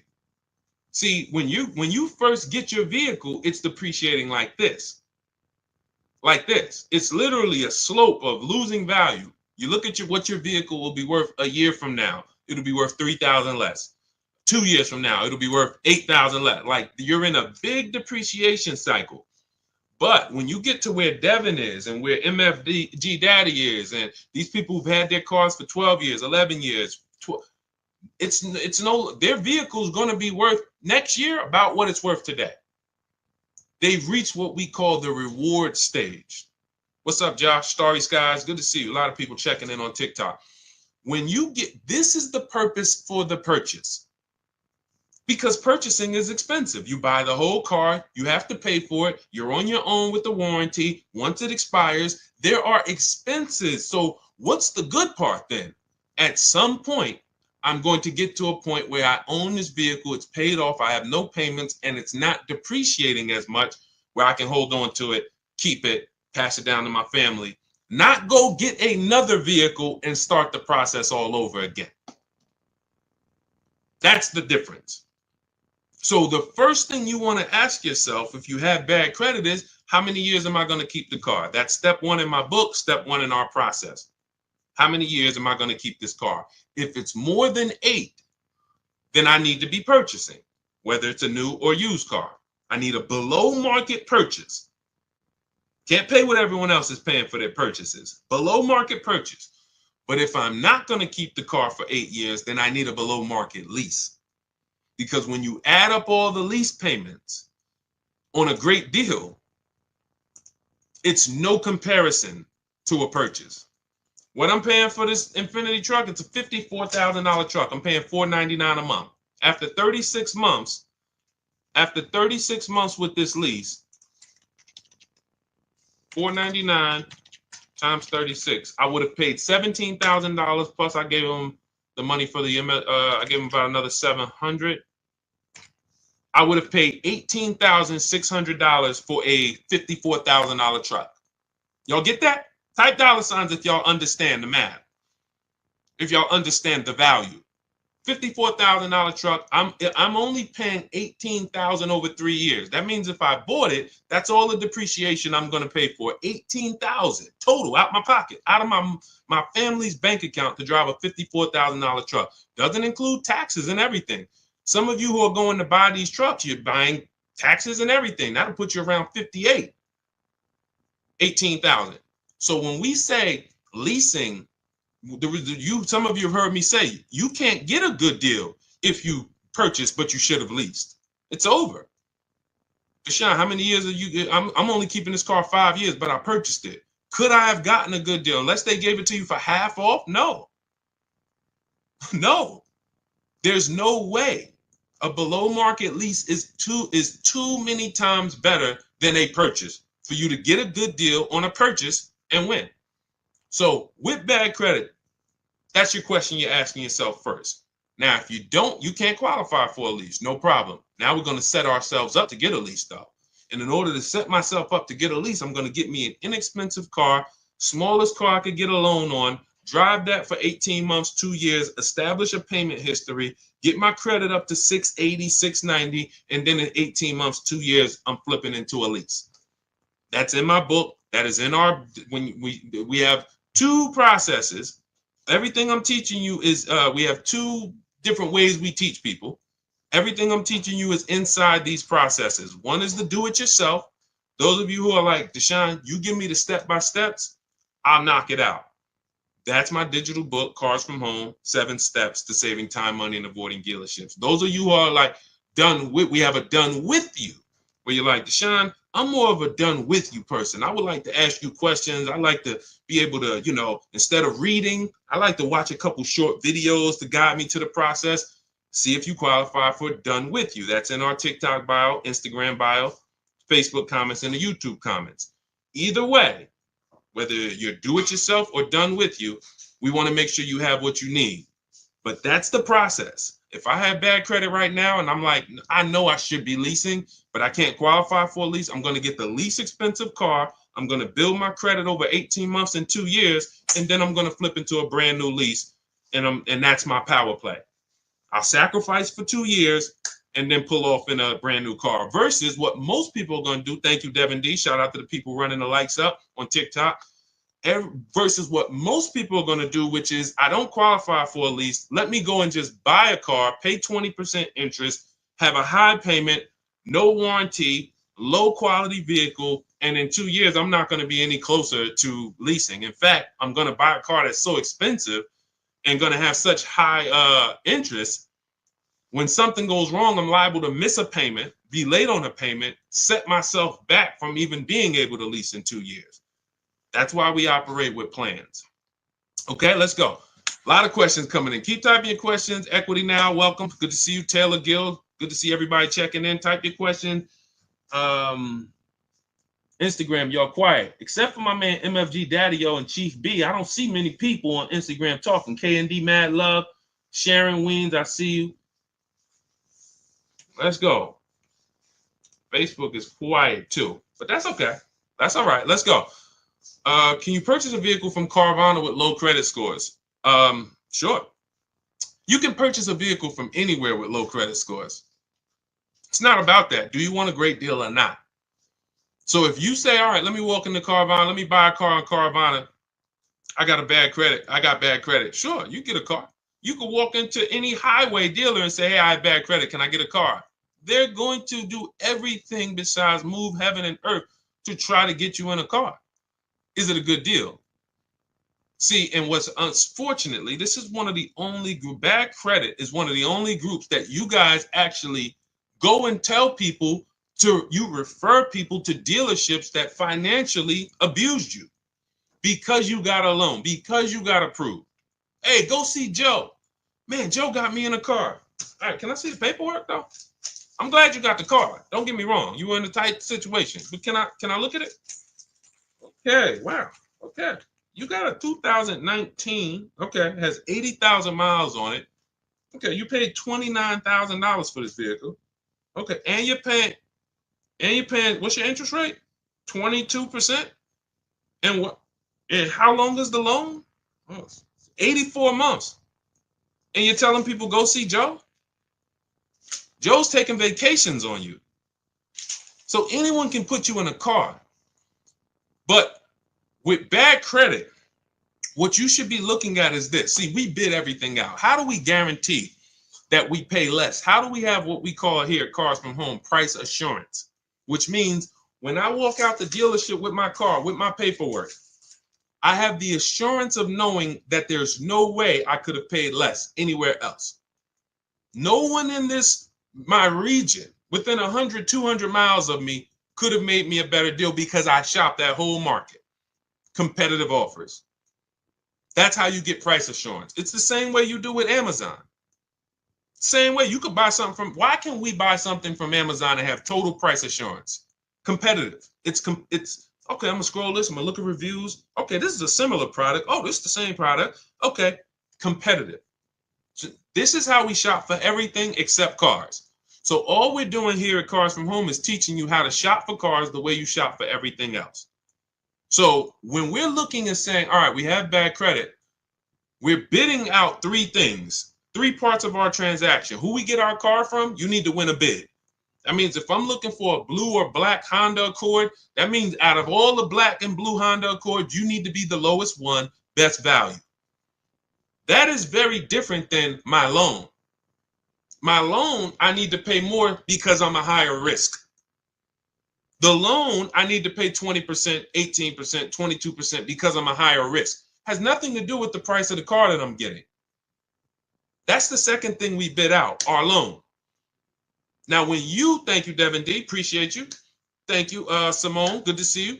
When you don't bid out, with bad credit, you lose the ability to bid out your loan because there's not many people who are going to give you a loan. We have some resources. We use a company called LendBuzz. They help a lot of people. I don't have any affiliation with them. They've never paid me a dime. I've never personally worked with them, but in my research, says they'll approve a lot of people. So now you can't bid that out because there's not 10, 15 people bidding for your credit like us. When you have prime credit, you can bid out your loan to, 10, 15, 20 people. That's how we do it. We have a process called the bank bidding war, and it doesn't affect our credit score. It weighs on our credit. So anyway, it's not even, I want to stay focused. But when you go into a dealership and say, all right, give me the car and the loan, you've now said, I don't want to bid. I'm not going to bid anything out. I'm not going to bid anything out. I'm just going to go to who can get me a car and a loan at the same time. And that's what dealers love. 2 transactions in one. And some of you give them 3 transactions in one. You trade your car in, which is selling your car to them. I know that made you think, Deshone, I thought it was like a trade. It was like, no, you're selling your car to them. Did you bid that out? That's step 2 in the Cars from Home process, something called the equity assessment. Thank you, Letty Boy Mom, thank you. That's something called the equity assessment. We bid that out. How many people will write us a cash check in an hour for our current car? Bid that out. That's how we guarantee we get the most money for our old car. Then we're getting a loan. Bid that out. Notice everything I'm talking about can be done online. That's why the system is called Cars from Home. That's why the mindset is Cars from Home. Because if you were trying to do all of this, going to places, going to your local branch in your bank and your credit union and walking in, then you can't do this. But if you use the internet, you can actually do all of this right here. And that's how we do this. So if I'm you, I'm finding where's the least expensive car out separately. And then I'm working with a bad credit financer like LendBuzz or someone similar who will give me the loan, but I'm going to get a great price on the car. I'm not going to mix those two. Man, I got a great price on this car, but I got 22% interest on my loan. That's okay. Because in 2 years, when your credit's better, a year when your credit's better, you know what you can do with the loan? Who knows? Type it, because most of you know. I got a great deal on this car, great price. Great quality car. Look at it. Wonderful. I pay 22% interest now, but in a year from now my credit's better. Thank you, Devin D. Refinance the loan. Very simple. So that's what I'm doing if I'm in a place where my credit's not good right now. I need a car. Perfect. I'll pay higher interest right now. Work on my credit in a year, 2 years. Refinance the loan. Now I got a good loan. Great car. Perfect. Versus if you go into a dealership or you go into Carvana and just overpay for the car and you overpay for the loan, now forget about that plan. You go to refinance in 2 years, you're not even going to be able to. You're still going to be upside down too bad. You'll be upside down too much money, right? Great question. All of this is laid out. See, there's a plan for everybody. Everything I do was to create a plan for everybody. High mileage drivers, anyone who drives over 18,000 miles per year, type HM. In the chat. Type HM in the chat if you drive over 18,000 miles per year. You can't move the way regular people move. You can't base your moves on a regular driving. You don't drive the same. Most people depreciation look like this. You drive 18, 20,000 miles a year, yours look like this. 4 years, you got 80,000 miles on the car. You're depreciating your cars faster. You have a different strategy. We have a different strategy for people who are going to purchase versus lease, buy new cars versus used cars. But it's all 7 steps though. No matter where you are, what your profile is, 7 steps. That's why our system is based on 7 steps. So if you're like, Deshone, I want the whole blueprint, that's my digital book, Cars from Home, 7 Steps to Saving Time, Money, and Avoiding Dealerships. It's already 5-star rated. You can Google it. This is what hundreds of people have used since we released it to get below market purchases from home. You can see all the reviews. Thank you to everyone who's reviewed the book on Goodreads. We appreciate you. You continue to help that book stay at 5 stars. We appreciate you. But you can get a copy. It's normally $97. Part of my welcome offer. You can get it for 75% off. It'll be $24, but it's only for 30 minutes. That's our welcome offer. You can go to my TikTok bio, Instagram bio, the YouTube comments, or the Facebook comments. Use that link. That's your do-it-yourself blueprint to below market leases, purchases, used cars, new cars, high mileage driving, bad credit strategies, all in there. Now, for those of you who want community, you see me sharing all of these people. You see me sharing Zafrina's deal. You see me sharing Kimberly's deal, Ken's deal. You see these people, Sheree's deal. Look, Sheree graduated again. She's gotten 4 cars. She joined us, our Done With You program, where we have, instead of reading, you're doing videos, short videos, 3 to 5 minutes, very bite-sized videos, like if we were having phone calls. She's gotten 4 cars since she's joined us back in, she joined 2021. She's one of the first people to join us. So this is her first, this is her 4th vehicle. You know, she got a 2025 CRV hybrid. And she talks about all the improvements we made when we created our calculator. She like, we didn't have this when she first started. So she's been able to see all the improvements and things that we've added in terms of, making our system even easier. But if you are like, hey, I'm a more done with you person, I like to, jump on coaching calls. We do 2 coaching calls a month. We have a private Facebook group where everybody comes in, and look, if the book doesn't come, sometimes people with the book try to get in the Facebook group. Sorry, guys. Listen, I got a ton of books here. All due respect, I dumped everything I've learned in 14 years in that book, but I can't call any of these authors. Like, I have questions. I read Tony Robbins' book, Money. It's one of my favorite books. I love to call him and say, hey, Tony, can you break this down to me? That's just not the way it goes. So we have two things, and they're both affordable, depending on what your learning style is. Do it yourself or Done With You. You can click the links in my TikTok bio or in the comments on Facebook or YouTube or my Instagram bio, and you can see if you qualify for the Done With You program or if you want to do it yourself. Either way. All right, let's go. We got more questions coming. Let's keep it moving. I see you still, Calvin. All right, hold on. We're coming. All right, I'm curious to know whether or not, if you have a family member that works with one of the major car companies, is that a best way to buy a car from the A to or B? Wait, I'm sorry. Is that a best way to buy a car from the A plan or B or the B or C plan? I wouldn't. It doesn't matter. Family members don't matter. You can only do what the dealer is willing to do. I mean this with all due respect. I've had car salesmen come on my streams. There's 2 types of car salesmen that come on my streams. People who, they're not trained. They have no idea about the numbers I talk. I will watch car salesmen over and over buy cars, buy them, not lease them, trade them in 3-4 years, 2 years, lose a ton of money, just do it over again. I'm like, you don't even understand your own business. But it's not their fault because we're not trained. So I can't fault them. I really can't. I don't fault people. The people who understand what we talk about, quite honestly, they've been general managers, general sales managers, finance managers, or those are the people who are like, you'll see it on my videos. I was a finance manager for 20 years. This guy is legit. Because a salesman, when I went to work for Ray Katina, I went from working at Pontiac Buick GMC, where I had to run back and forth to the desk to get the prices, and then I got thrown into Yankee Stadium. And Yankees, they're top 3 Mercedes-Benz dealer in the country at that particular time, and Ray doesn't have finance managers. You are the finance manager. So you are putting in the credit apps. You are working with the banks. You are going over everything with the customer, the extended warranties, the after sale products. They didn't have that experience that I had. Therefore, they've never been exposed. They're still back. Hey, let me go get the numbers from my manager. They don't even understand the numbers. They don't understand the program. They don't understand what makes up the numbers. So this is most salesmen in America. So it's always about bidding. I don't care if you have a family member, keep them honest, get other offers. It doesn't matter. Even for some of you who have special pricing. Oh, I get GM family deal. There's no guarantee a deal is going to give you the family deal price. You could go in and say, hey, I got a family deal. If you're dealing with what we call the 80%, okay, your price is this. It's a lot. And your price is this. We ain't gonna tell you about the $2,000 rebates we got.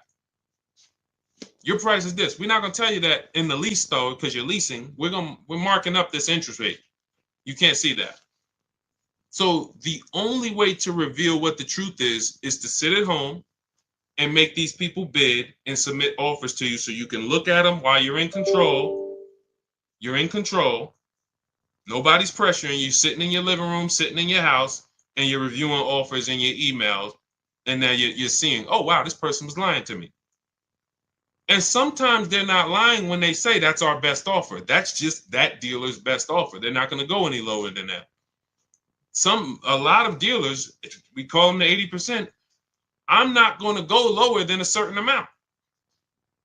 I make $5,000 minimum every car I sell. And if I can't sell it for $5,000, I'd rather sell it to someone else who will buy it.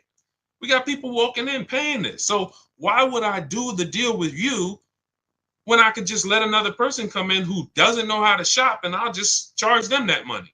That's the 80%. But the 20% is who we reveal through our competitive offers, through searching the market the way we do from home. And that's how we make sure that we always pay the least amount in the market. All competitive offers, peace of mind, easy, simple. It's a breeze. When you see the people who use our stuff, it's like it's a different world. We don't have the anxiety you have. We don't have the buyer's remorse you have. We don't feel out of control like you have. We don't feel like, oh man, this is the second most expensive purchase of my life and I'm dreading it and hating it. Can't wait to get it over. We don't have those things. And that's where we want you to be. Okay? So Chucks, multiple offers, family member or not. I would tell friends. People know me. People said, Deshone, I know you got this used. I remember a good friend of mine, he was buying a Mercedes truck. And I work for Mercedes. He said, D, I'm going to give you I'm going to call you first. He said, but it's this other truck in PA. They saying it's their last, it was whatever the year was. It's like the last 2019 or something at the time. And man, he said, they're taking off like 18 grand from me. And I had another truck up here, but my dealer wasn't taking off 18 grand. I said, you need to get that truck. I'm not going to tell him, hey, come on in here, man, pay me more because I'm your friend. No, you're doing what I would do. Yeah, I got a friend that works for the brand, but I'm also shopping the market. And if my friend can make me the best offer, great. If not, no harm, no foul. I'll see you in a couple years for the next deal. But we don't have friends. You got to earn it. You got to win the bid. Planning to keep the car. Good, Chucks. Doesn't matter if you're keeping it 10 years. You still need to get a below market price because if you pay 5-10 grand over what you could have paid, stretch that out over 10 years, that's how much money's coming out of your family's bank account for, not knowing how to do this. Okay? This isn't hard to do. What's hard is to unlearn the program. That's what's hard. I got to unlearn what I've been taught. Oh, I need a car. Let me go to the dealer. That's a program. I need a car. Let me go to the dealership. That's like saying, oh, I need a TV. Let me walk into Walmart. First thing we're going, and that it's even worse than that, quite honestly, because, but anyway, let's go. Keep them coming, Dolan. See if we can get Still Calvin. If not now, then let's get him because we might have some questions before him. We already hit on the 1% rule and the 1.5% rule. I see, let's see. Let's go. Zoe Mill, good to see you. Byron Stallman, good to see everybody checking in on TikTok. Iris, good to see you, Mr. Coop. Good, Dolan. We hit that one already. We hit that one early. The Kraken, nobody joined. Good to see you. All right, if I owe 18,000, but my trading value is only 6K. See, now there's a curse word in this. What's the curse word that he just used? See, there's a curse word here. There's a couple curse words we don't use here, okay? Who knows what the curse word is that was just used?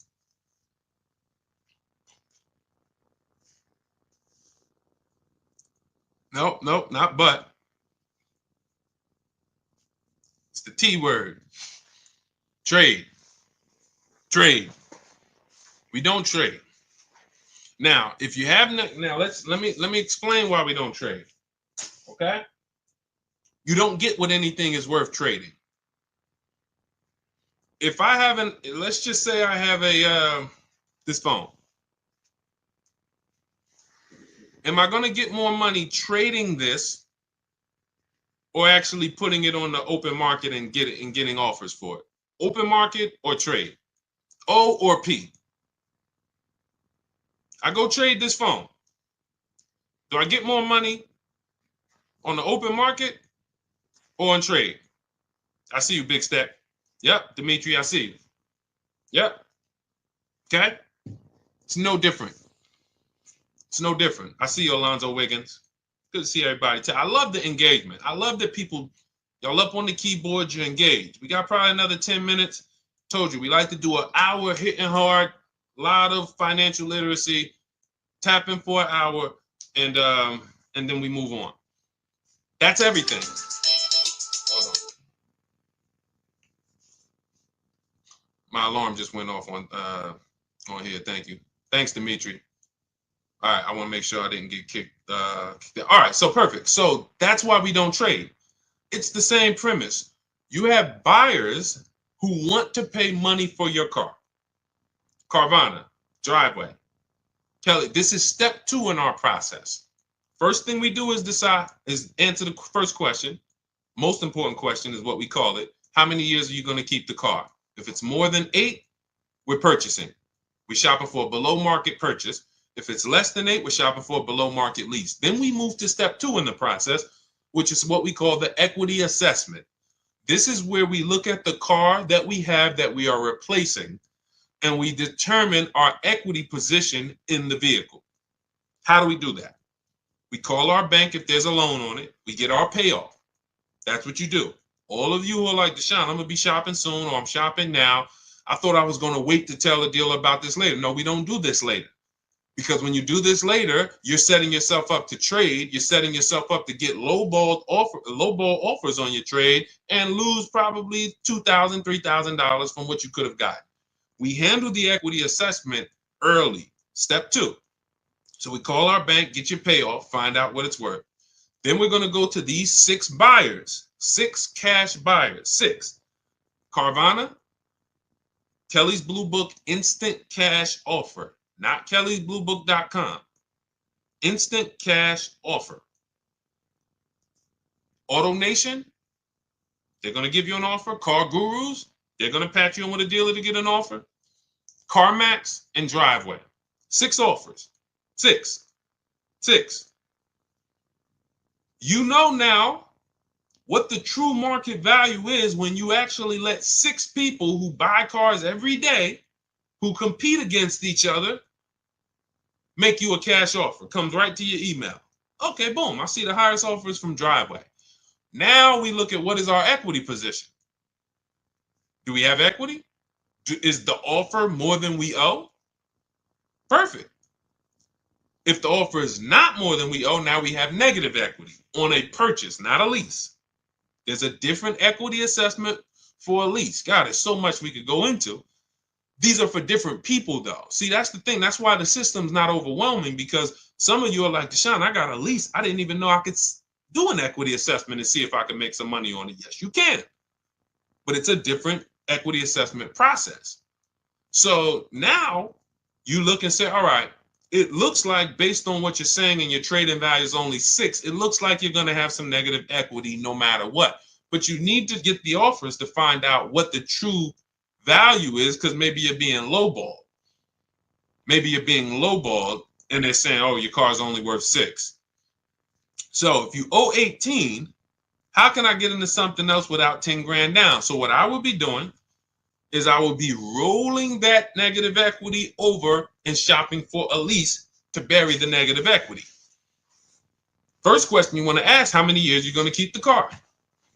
Doesn't look like you keep cars a long time. One, because you already have a car that you're planning on getting out of that you have a loan on. So that's usually the diagnosis of a person who does not keep cars.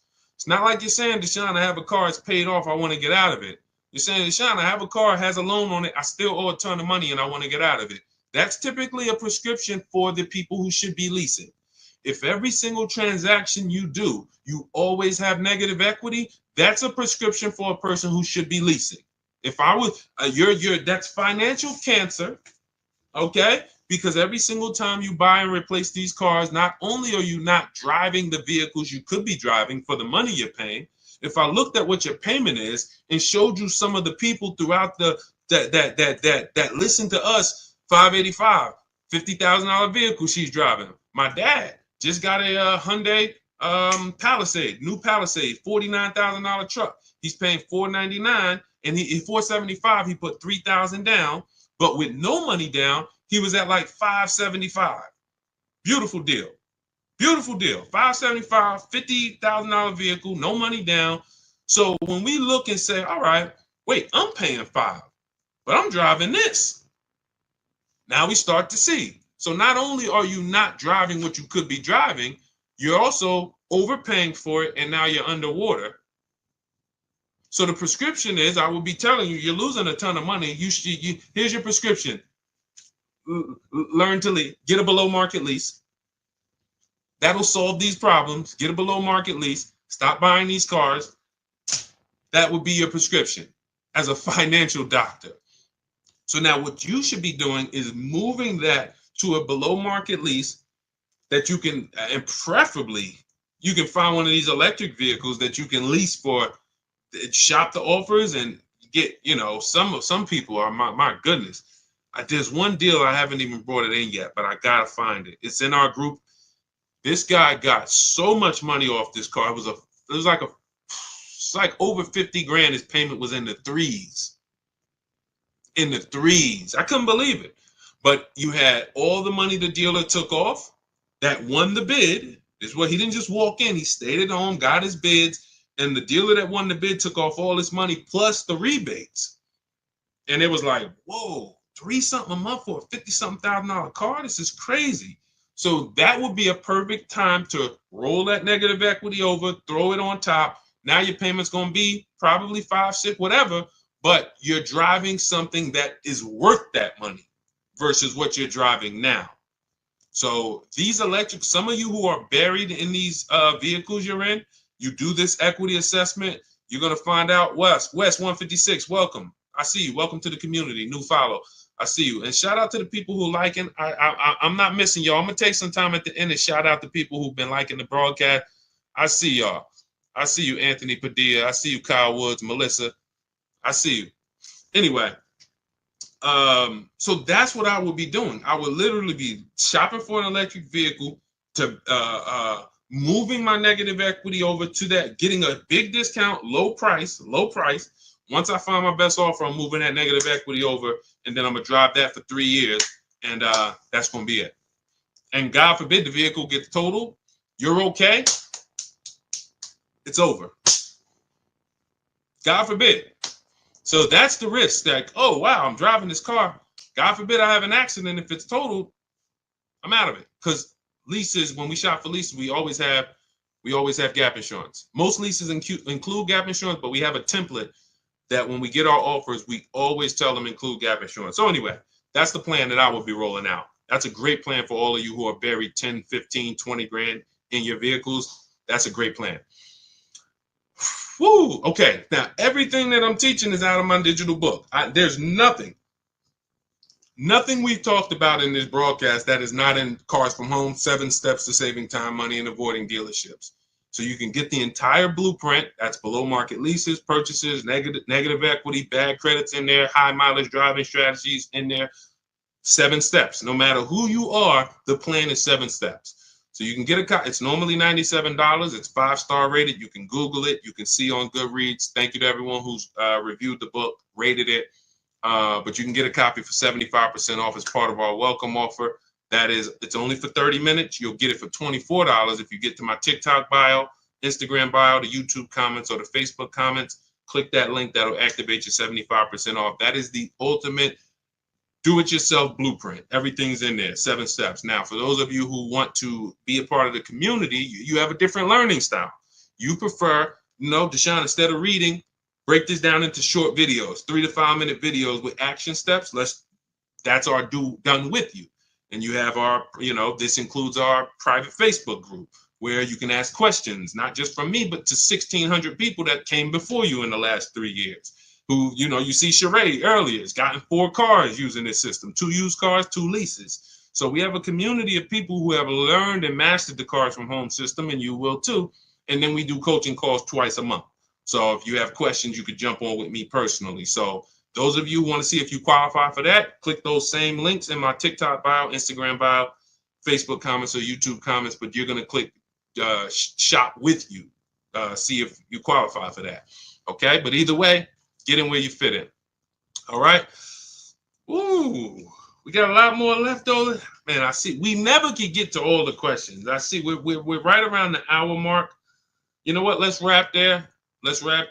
We did a lot. This was good. A lot of questions, a lot of engagements. I see you, Chuck. I see you, Sarah Wells, Big D12, D122, Donald Howell. Do you have still Calvin, my man on Instagram? I wanted to just hit you. He said, do you have anything for people who already bought a car and want to refinance? I mean, you can do this online. Type in, refinance car loan online, get multiple offers, your credit union, banks. It's not even just a matter about waiting for your credit to improve. Sometimes you didn't get the best offer you could have gotten when you got the car. So yes, sometimes it is, hey, I got the same credit, but there's been people who left the dealership at 8%. They didn't know they could have got 6% or 5%. They didn't know. They just, hey, it just feels like this. I'm paying 7.9. I feel like I could have got better. You go to online, refinance car loan online. Give them your information and see if you can get a better car loan. That is something I will be doing on a regular basis, every 6 months, 12 months. Ultimately, you want to do this with people with a soft pull. So specifically look for soft pulls. If you're going to do it on a regular basis, specifically look for soft pulls. You don't want to be, doing these hard pulls every 6 to 12 months at all. Okay. And listen, we do plan on inventing that, because there should be a way to actually just easily have multiple offers submitted to you for banks. But it's, unfortunately, these systems don't exist. We do these things manual. In my book and in our course, we have something called the bank bidding war, where after we find our best deal on a car, we now are going to shop all our banks and credit unions to see the best offer. And then we're going to let the dealership see if they can beat it.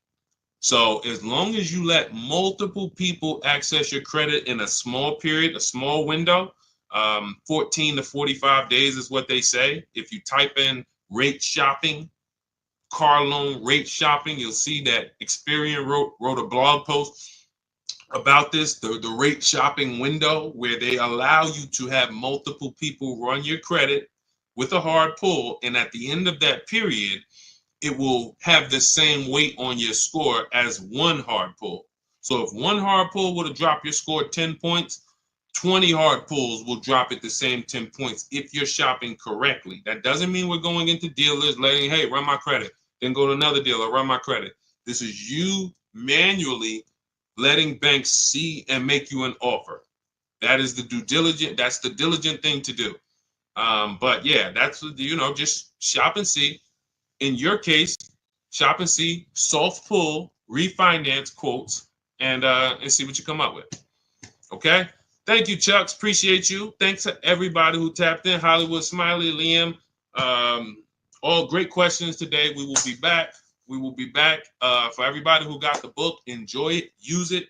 Make sure you write me with your success story. As you can see, I always like to get these emails, and I didn't get a chance to. On the next stream, I'll read some of the emails we've gotten. They take a little longer. This one from Chris. A lot of you have sent me emails. Don't think I haven't got them. Jessica, I gotta, we try to flow and get in, once we get into a flow, we don't always get a chance to read all the stuff. So anyway, Dimitri, I'm glad you just got your book. Enjoy it, use it, and keep unlearning. Forget every single thing you've learned about the car buying process. Trust our process. That's what I say. When you get started with us, you come into Cars from Home, it's oil and water. The systems don't mix. So you leave everything at the door. I've accounted for every part of the car shopping process, even when you're going through the steps and you're like, wait, he hasn't talked about this yet. That's because it's by design. Oh, he talks about this at day 5. When you get to step 5, you'll be like, oh, okay, this is where it's hit. I'm used to planning that here. See, there's a reason. There's a specific order everything is in order for a reason. So trust our process, leave all the things you learned and the car dealers programmed you to do at the door, and your success is guaranteed. All right. God bless you. I'll see you soon.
Fast. Welcome to Car Shopping Questions and Answers. If you've never been on a stream with me before, my name is Deshone. I'm publicly known as Deshone, the Auto Advisor. Everyone, if you are new here, type a number 1. What's up, Mr. Randy? What's up, Andrew? What's up, Dana? Anyone who is brand new here, you've never been on a car shopping stream with us before, you might be familiar with what we do. Type a 1 in the chat. I want to give you guys a welcome. All the new people. What's up, D? What's up, D? Miss BNN. What's going on, RCH? What's going on, Sweet Rescuer? Let me jump on Instagram. We are live on Instagram, YouTube, TikTok, and Facebook. Let me jump over to Instagram so I can make sure that I am seeing my people over here. What's up, Miss BNN? Welcome, new people. MDC, I see you. GTO. Is that the GTO Pontiac? Are you a car guy? Let me know. What you got GTO in your name? Everybody who is new, type of number 1. Jingle, welcome. Daniel, welcome. Scott Biggs, welcome. Anthony Byron, welcome. Welcome. Let's go. I like to know the new people. Now, if you've been here before, I want you to type welcome. Type welcome if you've been here before. If you're familiar with what we do here is we are the place to make sure you get the best deal on cars, new cars, used cars, leases. Does not matter. That is what we do here. Welcome. So when you guys see the welcome from the people, that's the regulars. These are the people who tap in. What's up? Good to see you, Epic. Good to see you, Kenneth Newby. Good to see you, Mr. GG. When you see the welcome, this is our community welcoming you here. What we do here is very unique. If you tap in, we'll be on for about an hour. You can get your questions answered about car shopping. I spent 14 years in the car business, working for Mercedes-Benz, General Motors. I ran a brokerage for 4 years. And now what I do is educate you guys, give you the tools, the strategies, the step-by-steps to make sure you are never overpaying for cars. You need to be getting the best deal in the market, and that is going to be $5,000, $10,000, $15,000 less than the average people are paying, depending on what car you're getting. So Start typing your questions. And as you get the questions, I have Dolan, our man, moderating in the background. He's going to be bringing your questions onto the chat. Doesn't matter whether you're on Facebook, whether you're on YouTube, Instagram, or TikTok. Type your questions and we'll bring them all onto the show. Okay. We have 2 things that we give you for the step-by-steps. Depends on if you're a do-it-yourself person. Everything we'll be talking about and everything you'll need to pay less than everyone else for cars is inside my new digital book. It's called Cars from Home, 7 Steps to Saving Time, Money, and Avoiding Dealerships. Now, that book's normally $97. It's a digital book, but as part of our welcome offer, you can get your copy for 75% off.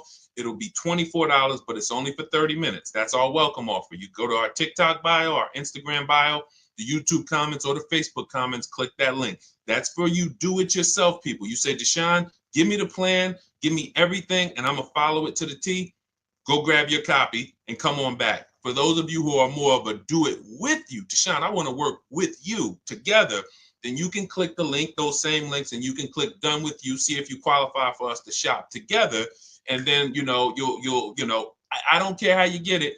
Even if you ask your questions, let's get to it. And then, if you can piece it together and I can give you the answer you need right now, then you don't need the book and you don't need the coaching program and you don't need nothing. So I just want to make sure you have the tools you need to go out here in this market and win and pay less than everyone else is paying. All right, Dolan, let's get to the first question. I'm going to try to get through as many of these as possible. We're going to be fast but thorough. All right, 70 GTO, the Judge Ram, own it for 40. Okay, that's a classic. When I saw GTO in your name, I said, people don't put GTO in their name unless they're a car person. Like, that's the Pontiac GTO for those of you who don't know. When I work for Pontiac, that's where I started my career. So I remember the last body style of the GTO. And when we lost Pontiac during the Great Recession, it was a sad day. And then they just came out with the Pontiac G8. That was doing pretty good. So shout out to you. That's a very nice car. Go ahead, Dolan. Let's go. Everybody ask your questions. We're going to go. I'm going to do rapid fire Q&A today. Let's go. It's 2025. It's money on the table. Let's get to it. Why is it so hard to get a dealership to give you a cash discount? You're talking to the wrong dealerships. You got to understand something. 8 out of 10 dealerships are going to lie to you. If you accept that, that'll give you what you need to move accordingly. If you are shopping for a Nissan, for example, 10 Nissan dealers in your area, let's say within 45 miles of you or 45 minutes of you, 8 of them on average are going to lie. They're going to make it difficult. They're going to try to tell you can't buy online. That's what they're there to do. But if you get 5 offers, which is what we always recommend, you will find the honest dealers. You will find the dealers who want to beat their competition, and that is what it takes. That's why we do this from home. Now, you can call around if you want to call, ask for sales managers and try to get those offers manually, do it. We have an entire system. When we do it, it's email. New cars and used cars, all we do is email back and forth. We talk to multiple dealers, and then we get to the honest dealers. But you must understand, never make a decision on a car based on what one dealer tells you. That's what people tend to do. Oh, I went in Nissan, they're expensive. No, Nissan of Bay Ridge is expensive. Nissan of Fort Lee is expensive. But when you get out there and you start to see the entire market, which is why we do this from home. That's why our entire system is called Cars from Home. You start to understand, oh, it's not that all Nissan dealers are lying to me. It's just these guys are lying. And that's what you need to empower yourself and to guarantee that you've paid less than everyone else. Okay? Go ahead. You're working with the wrong dealerships. Numbers. This is a numbers game. Go ahead, Dolan. Next question. Should I get maintenance included in my lease deal or pay as you go? This is a great question. This depends. He asks, should I get maintenance in my lease deal or pay as I go? This depends on the cost. Is there a savings? For example, when I worked for Mercedes, we had maintenance on a Mercedes was literally over a course of a 3-year lease. If you did it with the dealership, it could cost you $1,100 to $1,300. Now, the prepaid maintenance program was an $800 offer at the time. And so there was a savings there of, call it 20, 25, 30%. Now, for those of you who are leasing, this is very important to realize that when you put the maintenance program into the lease, it would residualize. That just means that you're not paying for the whole thing. So you added the maintenance program to your, it might have only cost you $15 or $18 more per month. And it came out to be like, whatever, $600. But the question between, and this is the same thing with extended warranties. Who wants to know about extended warranties? Deshone, should we get extended warranties? Type of one if that's been a question in your mind. This is the same principles. How expensive is it if I pay out of pocket? What's my risk? Because these are nothing more than insurance policies. All right, so we got to realize I need to make the money back that I spent on the plan. If it's going to cost me the same amount, then there's no point in me not paying out of pocket. If I'm going to pay $1,500, then I'd rather pay it out of pocket. It needs to be a savings. And most times with the, if you add up what the oil changes and the tire rotations would be, and then you look at, all right, how much you're charging me for the maintenance, that'll easily help you make a decision. It needs to be at least a saving, a 30% savings to make it, to make it worth it to lay out the money. Okay? I hope that answered your question. Go ahead, Dolan. Let's go, y'all. What's up, Saucy Slinger, Liz Galvez? Shout out to the people on TikTok checking in. Shay, what's going on? Jose Reyes. Just got my chapter. Keep asking your questions. We are going to try to get through as many as we can. I'm trying to do rapid fire, but I still want to make it thorough. And shout out to everybody sharing. We appreciate you. Just got my Chapter 7 bankruptcy discharge last month. What do you suggest the best way to buy a car? If you need, first of all, if you could wait, get your credit score up to a 680, 700. I've seen people do this out of a bankruptcy very quickly, very quickly. If you are purposeful, I always tell you guys, follow Shonda Martin, Road to 750 Plus. Some of you probably follow Shonda. She's a great resource in terms of credit. She's just like me, but all she does is credit. She'll do Q&As. She's been in the industry. She knows the ins and outs. She knows the stuff we don't know. If you follow her, she can help you get to a 700 score quickly with some things you could do immediately, especially out of a bankruptcy. You have a blank canvas. But I would wait, if you can, until you are in that 680, 700 category, because that's going to help you qualify for a lot better programs and move in a lot better way. Now, if you can't, then I would tell you to get an inexpensive car, point A to point B. Don't make a long-term decision and your credit's going to be great next year. It'd be a shame to make a long-term decision right now and you're going to pay high interest. You go out and you get a $20,000 car, 20% interest rate, 5-6 year loan, and a year from now, your credit's going to be better, and then you would have been able to lay out a whole different deal. So I would tell you, get an inexpensive car, point A to point B, get your credit up, and then make a power move. So are you willing to you got to be willing to sacrifice so that you can make a power move later. People are not going to understand. Oh, man, you're driving that old car. Yeah, God, you could afford, why don't you treat yourself? You could afford a better car than that. They don't realize I'm operating with a plan. And then when you pull up, because some of the rule we teach is you shouldn't be buying cars if you're not keeping them 8 years. I'm going to show you some people in these lease deals. And first of all, the discounts we're still getting are incredible. But some of these lease deals are just getting, and like, we're driving cars for cents on the dollar. So if you're not keeping your cars 8 years, you should be leasing. You might not qualify for a lease right now. So you might say, all right, I get me an inexpensive car, Facebook Marketplace, get me from point A to point B. And then a year from now, you got a 700 credit score. You pull out in a 2026 brand new lease, paying cents on the dollar. So it depends on you. I don't give people the exact strategies because I give you the options. I give you, based on your goals, these are your options. You pick the best one. Okay, if you want to ask a follow-up question, go ahead. All right, great question. Let's go. Keep it going. Let's go. Hold on. Let me see here. I want to be able to see. Hold on 1 second, Dola. I just want to be able to see everybody on Facebook, Instagram. It's 20. I can't see you guys on Facebook, but on Instagram, but I want to be able to see you guys on Facebook. Hold on.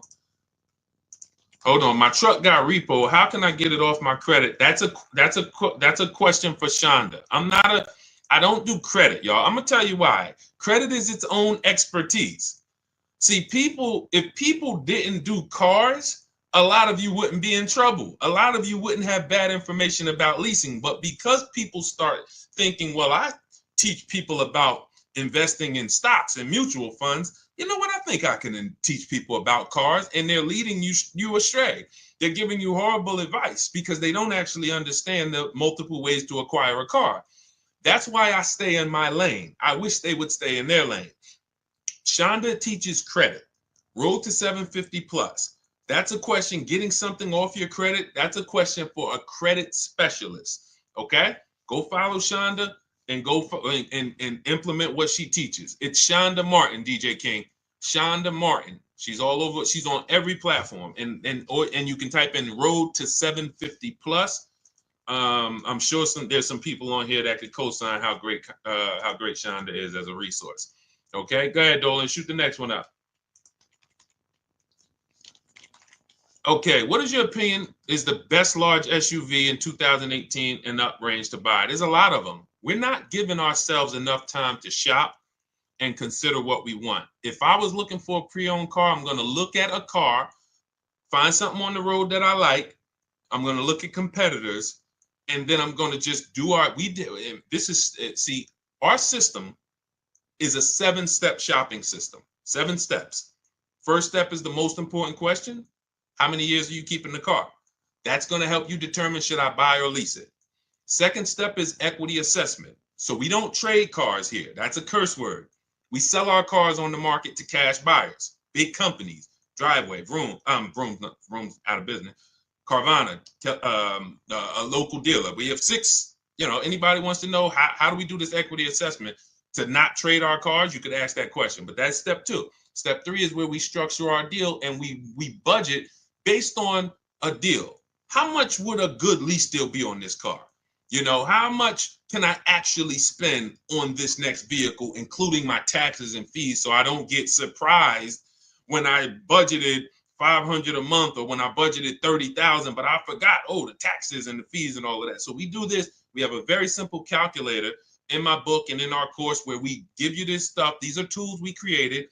And then step 4 is very important. It's called shopping, not buying. That's the step we're not spending enough time on.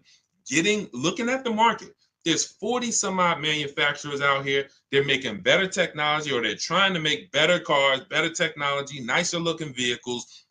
We deserve to look at them. You're about to spend 5 figures, most of you, on a vehicle. You should be looking at the market, seeing what everyone's trying to sell me. And so I would pick a vehicle and then come up with some competitors. But in step 4, what we do is, it's very important. This is where you will get in trouble if you don't do this. It takes 5 minutes. You're going to every vehicle you're looking at, go to Google, and you are going to type in the year, make, and model, longevity. What that's going to do is show you what the data says about this vehicle in the long run. Is it known for having transmission problems? Who's got a vehicle and then not even a year later transmission went out? Can we be honest? Can we type me if we're being honest? Who's got a vehicle and transmission went out in a year, or engine went out in a year, or the head gasket blew within a year? Okay? Listen. Nobody on here, I'm sure. So when we what we want to do is look at the data, because the data will tell us this vehicle is known for transmission problems at 80, 90,000 miles. And then if you're looking at a used one and it has 75,000 miles, you could pretty much assume, all right, there's a chance that we're going to have some transmission issues with this vehicle. We need to look at the data. That's going to, thank you, OW. They see, I appreciate it. It's always one. He said, listen, I'm going to be honest. Nobody else is going to say, I had a problem, Deshone. I bought a car and the transmission went out on me. This is what we can avoid in most cases, because what we're doing is we're checking the DNA of the vehicle. Some of you, it's not a problem of you getting vehicles that it's 2 ways we make sure we avoid these problems. First is we're going to check the DNA. That means we're going to do that longevity search in Google. We're going to see, is this vehicle just made poorly? The transmission's made poorly. It's going to go out. We need to make sure the second way we avoid it is to do our quality checks. This is very important. Those of you who are buying a used car, type the letter U. If your next car will be a used car, type the letter U.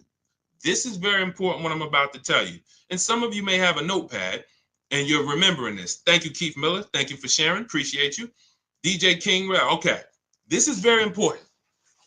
3 things we're going to check to make sure we're getting a quality used car. The first is going to be the title. What is the quality of the title? What does that mean? I need the Carfax. I need to see, was this vehicle a rental? Is it a salvage title? Was this vehicle rebuilt? Does this vehicle have frame damage? These are the quality of the title. Thanks, Mr. Randy. Shout out to the sharers. Appreciate y'all. This is what we're checking first. This is our first line of defense, the title. We don't wait. People say, well, Deshone, would you get a rental? Well, it's not going to be weighed evenly like other better title histories. So it's not that I'm against rentals, but there's levels to this, as they say. So first thing is the title. Now, once you're looking at the vehicle and you're like, okay, good title, now we have to move to service. This is going to help you eliminate most vehicles because most vehicles do not have the service records to indicate to you, this is something I want to put my money in. When you look at a vehicle, you should see service, service, service, maintenance, maintenance, maintenance. If you don't see that, do not buy that vehicle. I can't tell you what to do because you're an adult. We never buy those vehicles. I'm talking to you about the Cars from Home system. These are boundaries we operate in to make sure we're not getting in trouble. Service records are the biggest indicator of how well the vehicle was taken care of. Everybody's following this, type dollar signs. If you're following this, type dollar signs. And then I'm going to go into the last step. 3 lines of defense. First is the title history. Second is the service records. Third, before I move on, type dollar signs. Let me know we're following this. Okay, Mr. Randy, I see you. DJ King, I see you. 1% money, I see you. Okay. Third thing is the accident history. 3 things. Now, all accidents aren't created equal. You might see some vehicles that have minor accidents. You'll see some vehicles that say vehicle was drivable. When you see vehicle was drivable, that means that it, could have been a fender bender in a shopping parking lot. Police was called. Good to see you, Daricus, my man. Good to see you always. When you see that, that could have been, that means that there was a collision, but the vehicle drove away from the scene. So that might be a deal breaker for some of you. That could be a deal breaker for me. It depends. But we need to weigh it evenly. That's different than vehicle towed. When you see vehicle towed, that means not only was there an accident, that vehicle was towed away after the accident. Airbags deployed, that's usually going to lead to a total loss, but these are things that you want to look at. So quality of the title first, service record second, accident history third. That's how we are avoiding problem vehicles. And you do that in combination with the Google search that I told you to do, where we're typing in the year, make, and model of every vehicle. If I'm looking at a 2017 Kia Optima, I'm typing in 2017 Kia Optima longevity.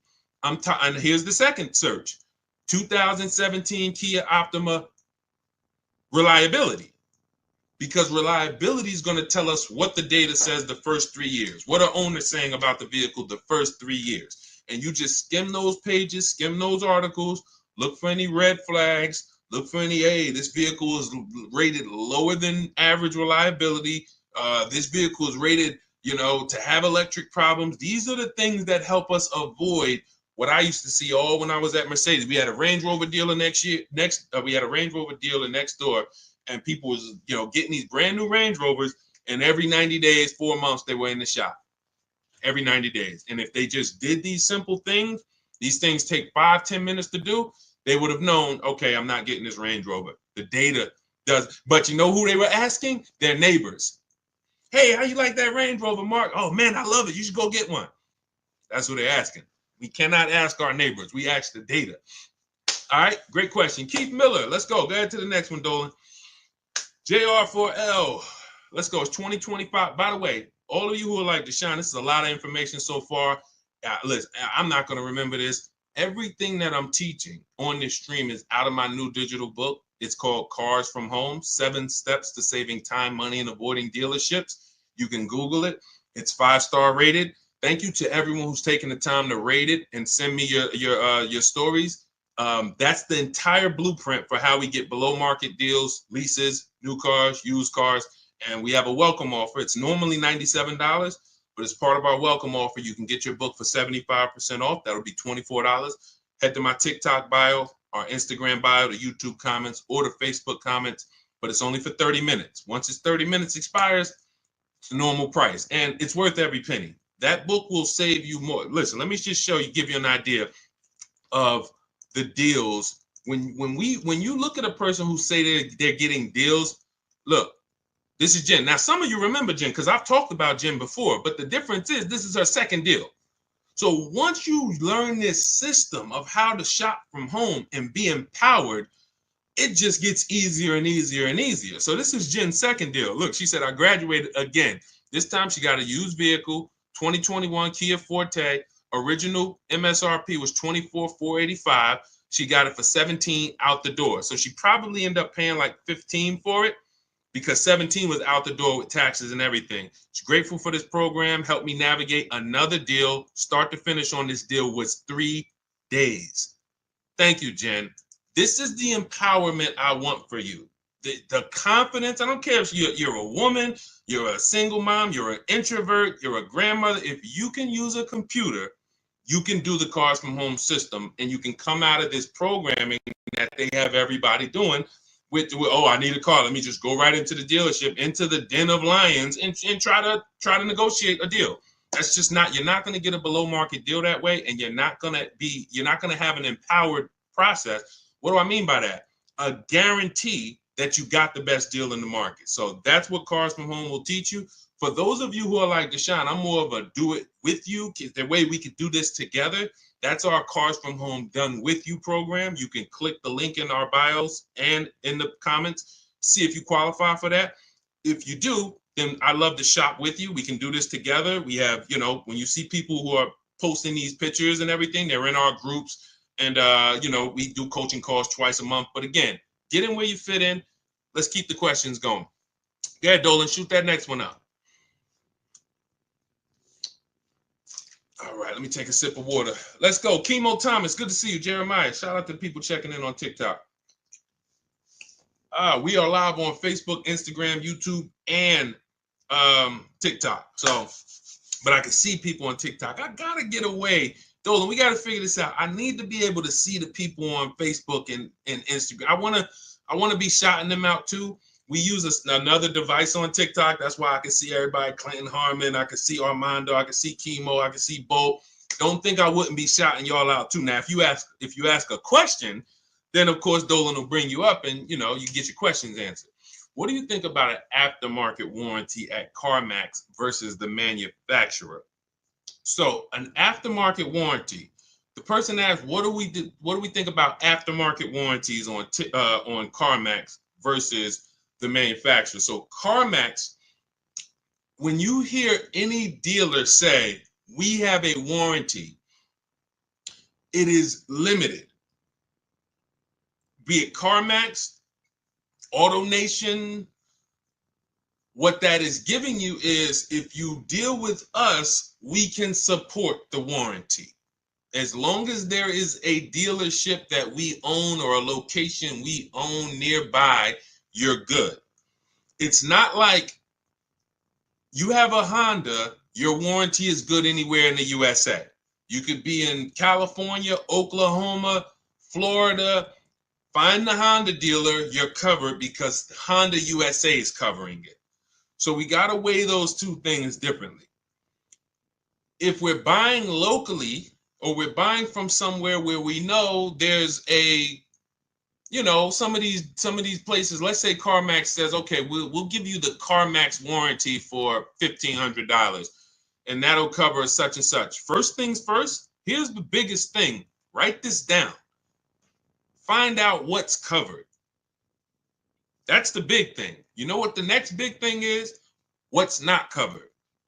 Because who's had an example? And listen, we're an honest community here. The people who look, it might sound like Dag, man, it seemed like when I get on this stream, Deshone, I'm like I'm doing everything wrong. Yes, that's true, because you haven't been on the inside. I've been a car dealer, car salesman. I've had my own brokerage. I've been in the industry since 2006. So the way I'm talking is to make you an insider. It's corporate greed, and I'm giving you the things you need so that you can see the smoke and mirrors now. So it's going to sound like, oh man, I'm doing everything wrong. But the empowerment is now we know what not to do. Now we know what not to do. So who's had an example of buying a warranty and then going to use the warranty and finding out that what they wanted to use it for was not covered? Type ouch. Type of ouch. You know what the pastors say, if you can't say amen, say ouch. This is why when we get these warranties, we have to ask clearly what is covered. I see you. It's no username, it's just a bunch of numbers, but I see you. Thanks for being honest. We want to ask what's covered, what's not covered. So if CarMax is offering you a warranty, we need to know what's covered, what's not covered. Now, if your vehicle is still under manufacturer's warranty, which means every new vehicle that comes and is sold in this country comes with a manufacturer's warranty. While that vehicle is actually under manufacturer's warranty, it is less expensive to extend it because it's already covered. Once the manufacturer warranty runs out, it now gets more expensive.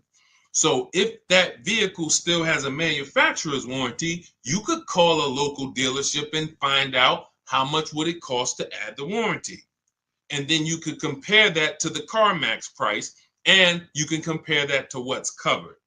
But I would be very leery to get a warranty unless you know for a fact that you're going to use it, which means, pay attention, it's very important.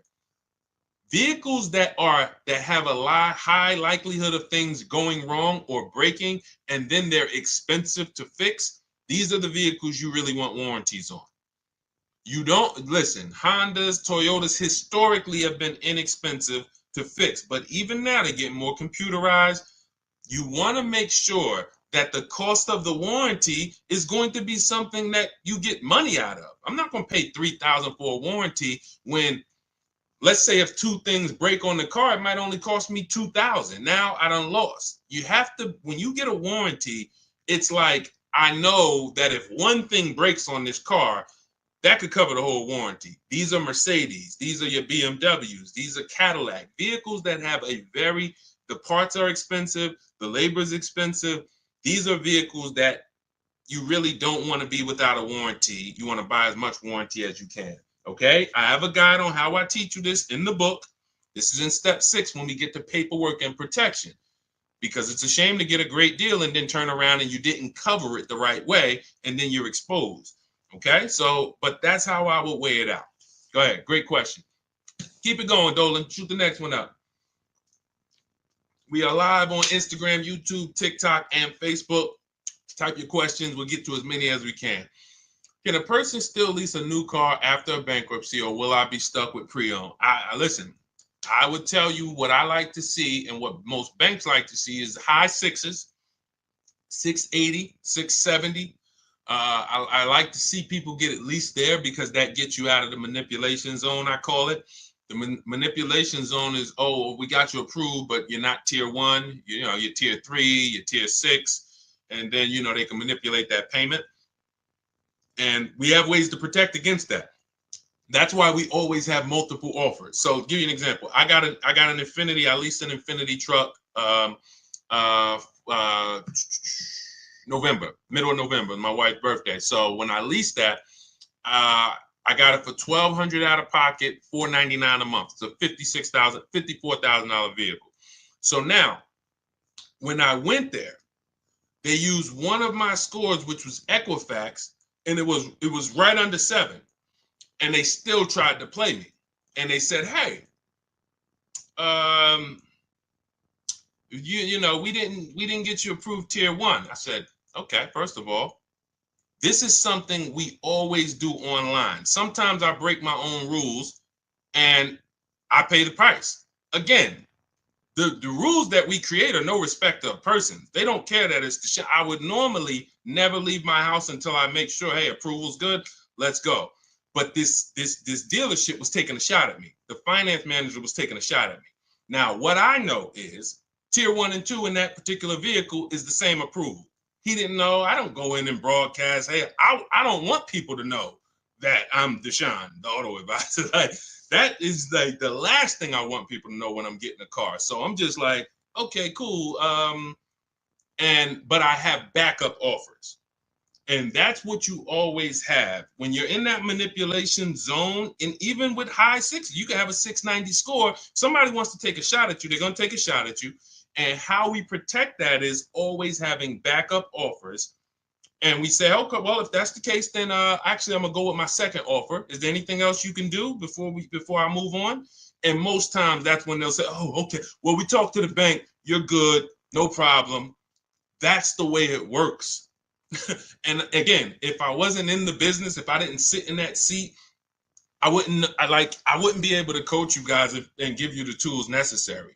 So this is why I like to see people get to the high sixes at least before you start to pursue a lease, because once that's going to qualify you for most programs. Yeah, I'm not saying you can go out and lease a Benz the first time. Usually Benz doesn't want to be your first lease, but Hondas, Toyotas, Fords, most vehicles are going to be, you're going to be just fine there. So get your credit up to and if you need a car right now and you have to buy it, I'd buy an inexpensive car. I would get a very inexpensive car. If my goal was to lease, I would be looking at something on Facebook Marketplace, a couple $1,000s, get that car, drive it for a couple months, keep my bills down, get my credit up to close to 700 or more, because that's simple to do when you have a bankruptcy. You got a literally you got a blank slate. I've seen people get one credit card or two credit cards, and in less than a year, they're at a 700 score. So you can literally be setting yourself up for success in leasing a brand new vehicle in less than a year if you follow a nice plan.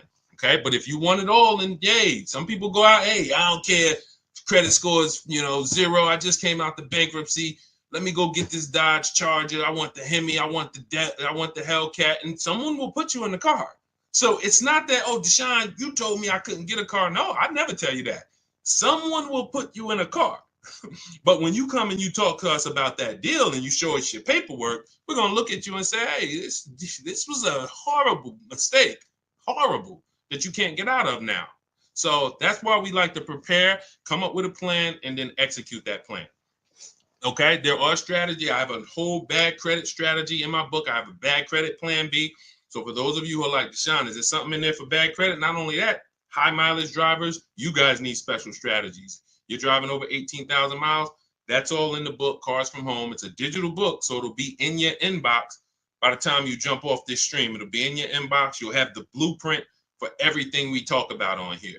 Okay, and we have a welcome offer. Normally $97. You can get your book for $24. That's 75% off, only for 30 minutes. So head to my TikTok bio, my Instagram bio, click those links or the links in my Facebook and YouTube comments, get your 75% off. And then once you pay for your book, very important, screenshot that thank you page, because the book is on there. You can literally open that, save it to your computer, and then you have a support email. Just in case some of you type your email wrong, you can email my support team and make sure you get your book. All right.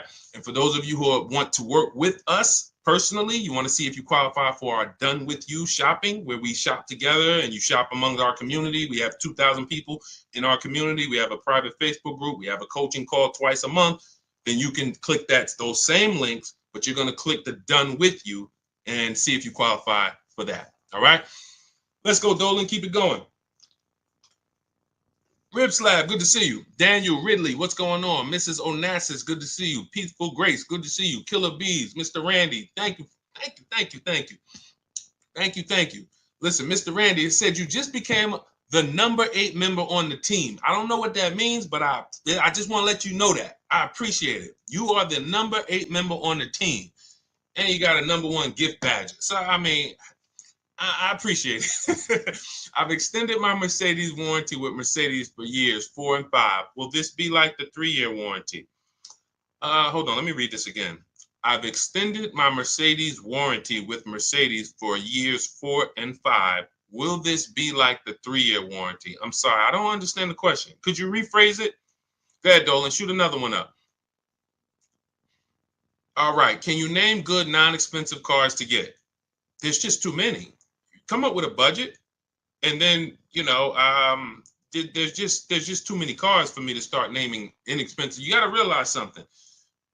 Let's all right. Here's what I give you. Let's look at what you pay for in a car. This is what's very important. All right. These are the 5 areas you pay for in a car. The more you stack these things, the more expensive your car is going to be. First thing is size. Size.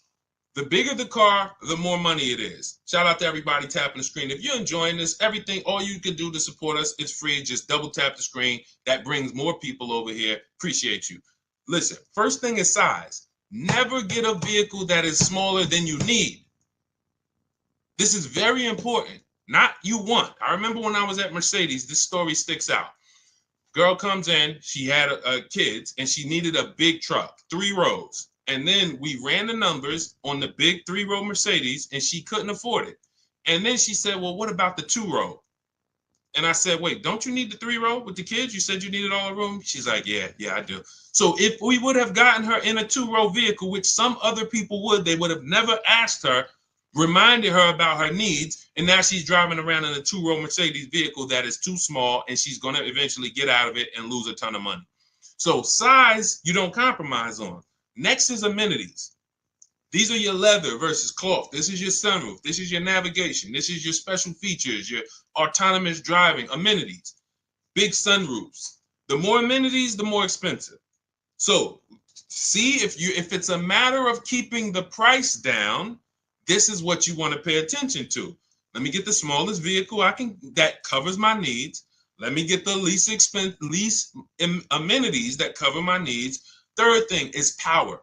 Power. You can have 3 vehicles in the same shell. One has a 4-cylinder turbo. One has a bi-turbo V6. One has a V8.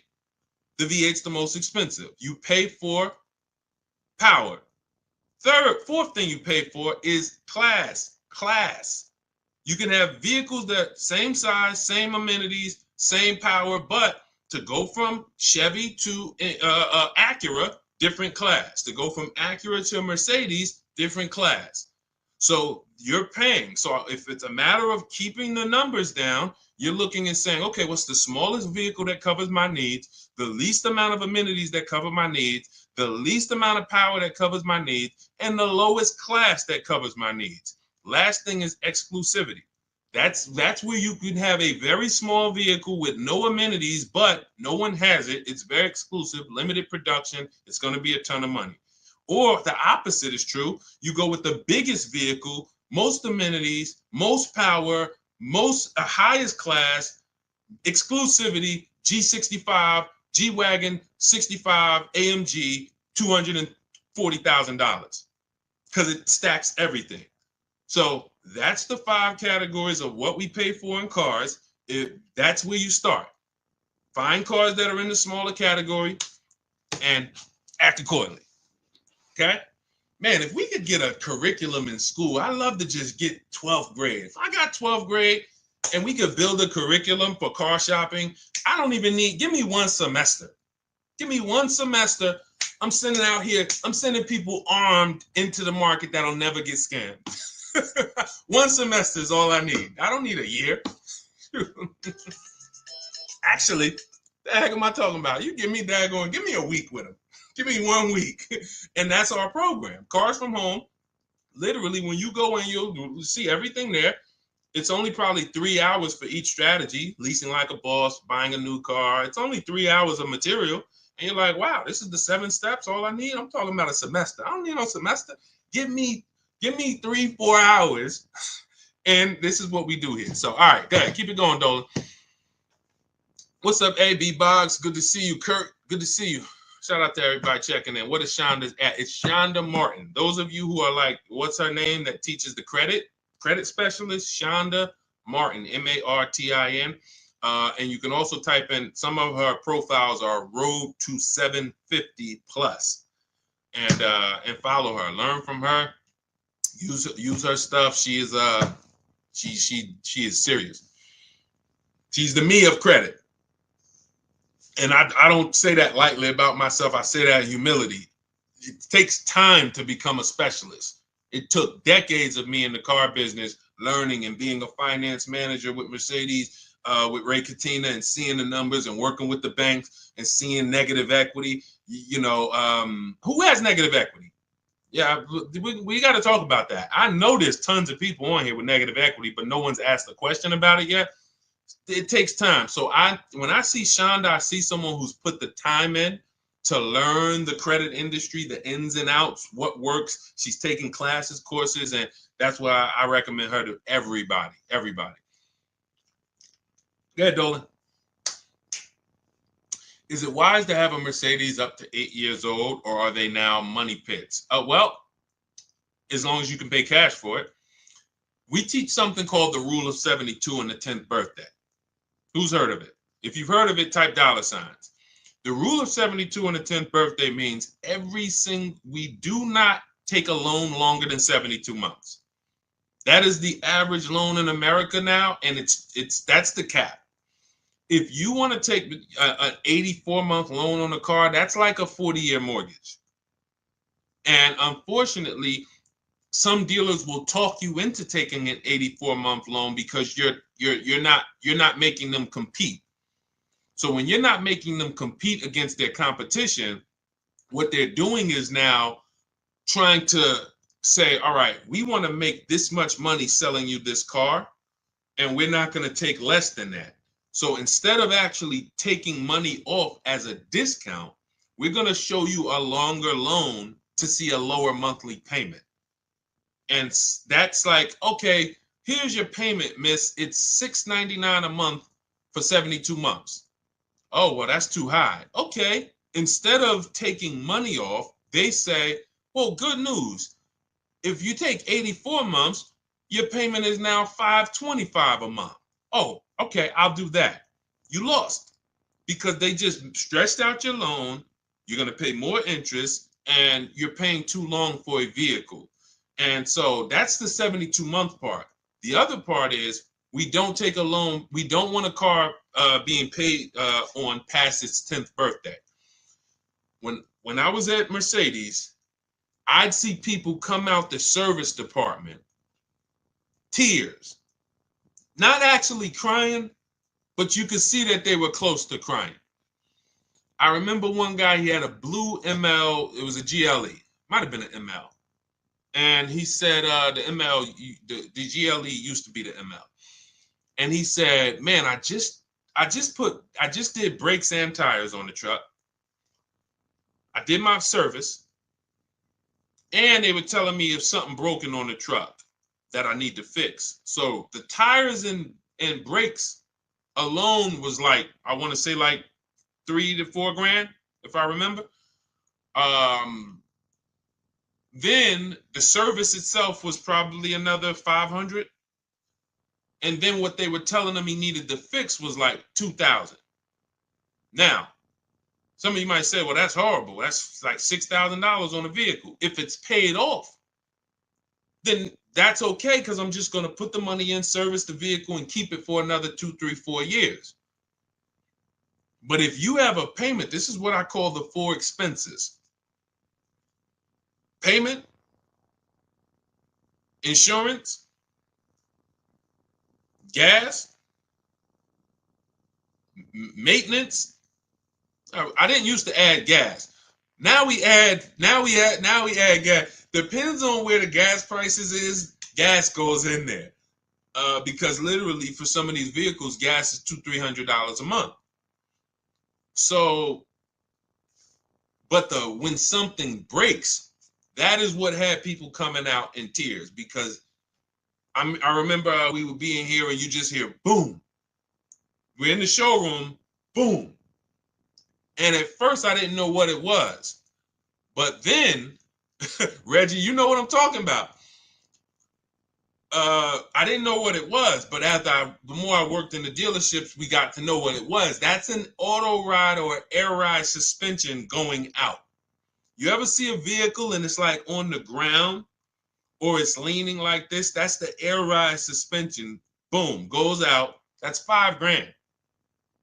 That's $5,000. So people will come out in tears because they're like, yo, I just made my car payment and I got my insurance. See, you have to be ready for an import car or a luxury car. And a luxury car is for people who have big money. If you have the money, that means you can pay off the vehicle, which means when something goes wrong, all right, I got the cash. All I need to make sure I do is get a quality car that has a great service history and I pay a great price for it, but I can afford it. The people who are on the borderline, not able to afford these cars, you're taking loans that are too long. And when something breaks on these cars, you still have a car payment. And that's where you usually let the car go. Because now you have a car you're paying on every month you can't even drive it. This is what we call the repo recipe. Okay. So that's the philosophy on, shout out to everybody. I see you smoking with Matrix. Thank you so much. That's the philosophy on the boundaries. See, my job, besides giving you guys the strategies to pay the best prices on cars, is we have to have boundaries with the second most expensive purchase of our life, just like we have boundaries when we go buy a house. Does that make sense? Type $ if that makes perfect sense to some of you. There needs to be boundaries, things we don't cross. You know, if we don't have boundaries with houses, we say, hey, how much is that house? $600,000. Oh man, I can't afford that. Man, but hey, if you take a 50-year mortgage, here's the payment. Oh man, that's affordable. Okay, all right, let's do that. If you don't have boundaries, how many of you know you're going to take the 50-year mortgage? But most of us know we don't take a loan or a mortgage longer than 30. Because the car market hasn't been regulated, we have to create those boundaries for ourselves. And we make sure we don't cross them, or at least if we cross them, we need to know we're crossing them. Okay? I see you, Gabriel. I see you, Reggie. I see you, Mr. Randy. Shout out to the tapped in people. All right, go ahead. Let's keep it going. We got a couple more minutes. Let's go. For those of you who are like Deshone, I want everything you teach in one spot. That's my new digital book. It's called Cars from Home, 7 Steps to Saving Time, Money, and Avoiding Dealerships. It's 5-star rated. You can Google it.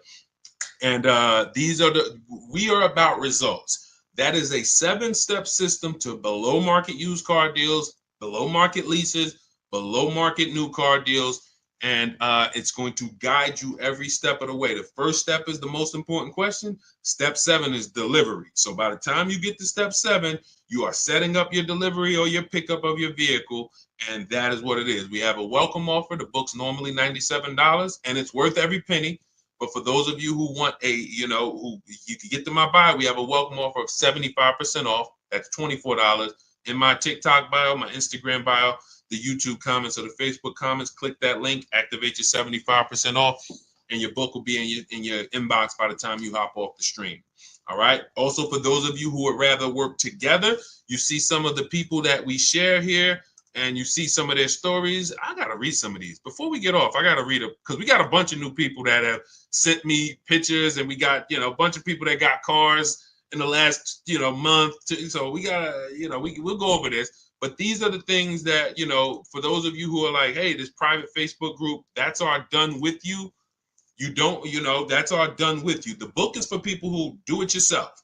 I have A to Z in there. Deshone, give me the strategy. I will execute it. That is the book, Cars from Home. For those of you who want community and you want support, we do 2 coaching calls a month, and you want to be in our Facebook group where you could ask questions. You want to click those links and click Done With You. Shop with Deshone. And you do have to see if you qualify for that. But if you qualify, then we'll be shopping together. All right? Go ahead, Dolan. All right, it's already up. Nobody's giving away autos like the internet says they are. I don't care. I'm not the internet. Look, these are deals. Look. 2025 Yukon, they dropped the pricing down to about 70. BMW sold it to Carvana. Hold on. Look, original MSRP. Wait, hold on. We already talked about Jen. This is a 1.1% lease on a Nissan Murano Platinum 585, $50,000 vehicle. That's tons of discounts. I know when I got my Infiniti when I got it in November, I got $8,000 off. We could go Milligan. Look, Milligan, $79,000 Mercedes EQE 350. Look, 2024, $79,000. Look at the discount, $20,300 off with all the rebates and the discounts. Unfortunately, you just don't know how to shop. And if you can see that, you shouldn't know how. You're the public. You are the public trying to do battle with an industry. I'm somebody who I'm in the industry. And people call me all around Jersey. People know me before anybody on the internet ever knew me. People in Jersey knew me. Call Deshone, family members, friends. They still call me and say, "Hey, Deshone, I know you're teaching and all of that. I know you got the book, but hey, you know you're the person I call." We accept nothing less than big discounts and below market deals.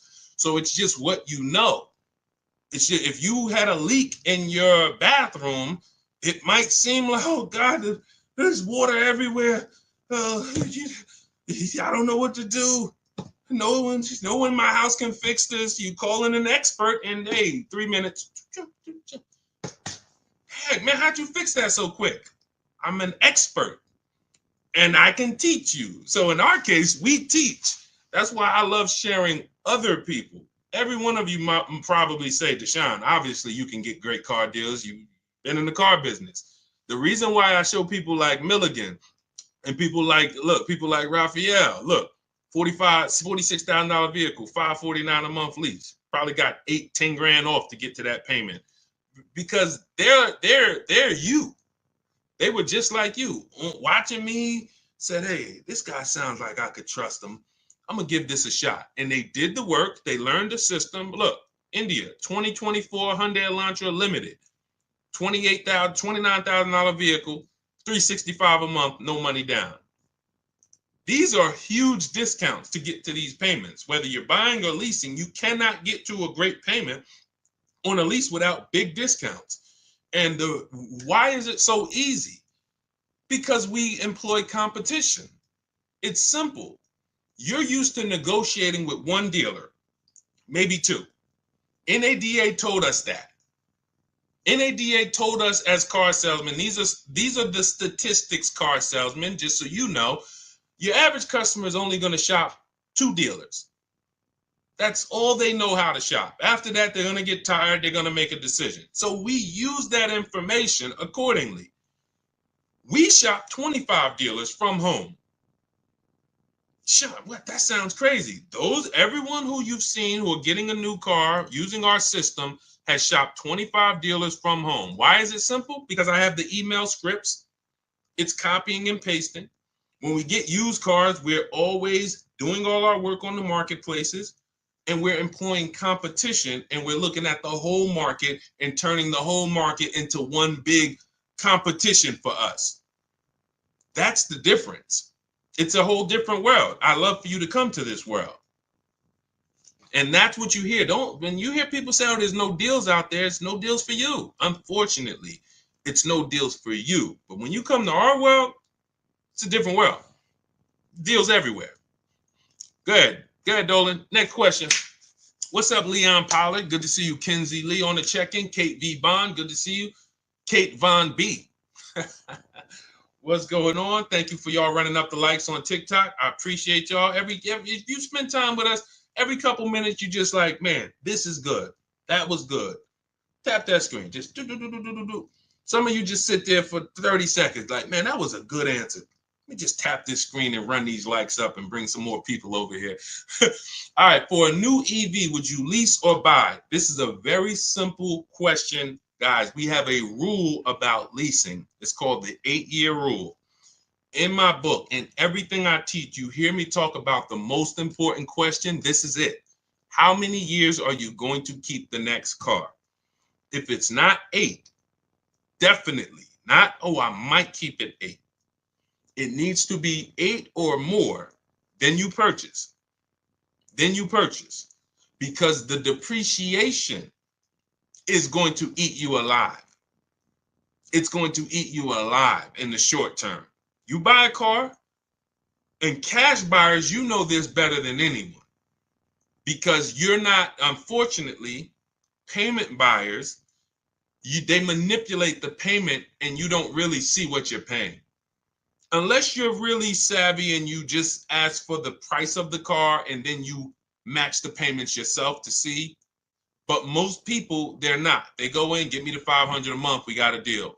That is a recipe for a big commission because these things can be manipulated.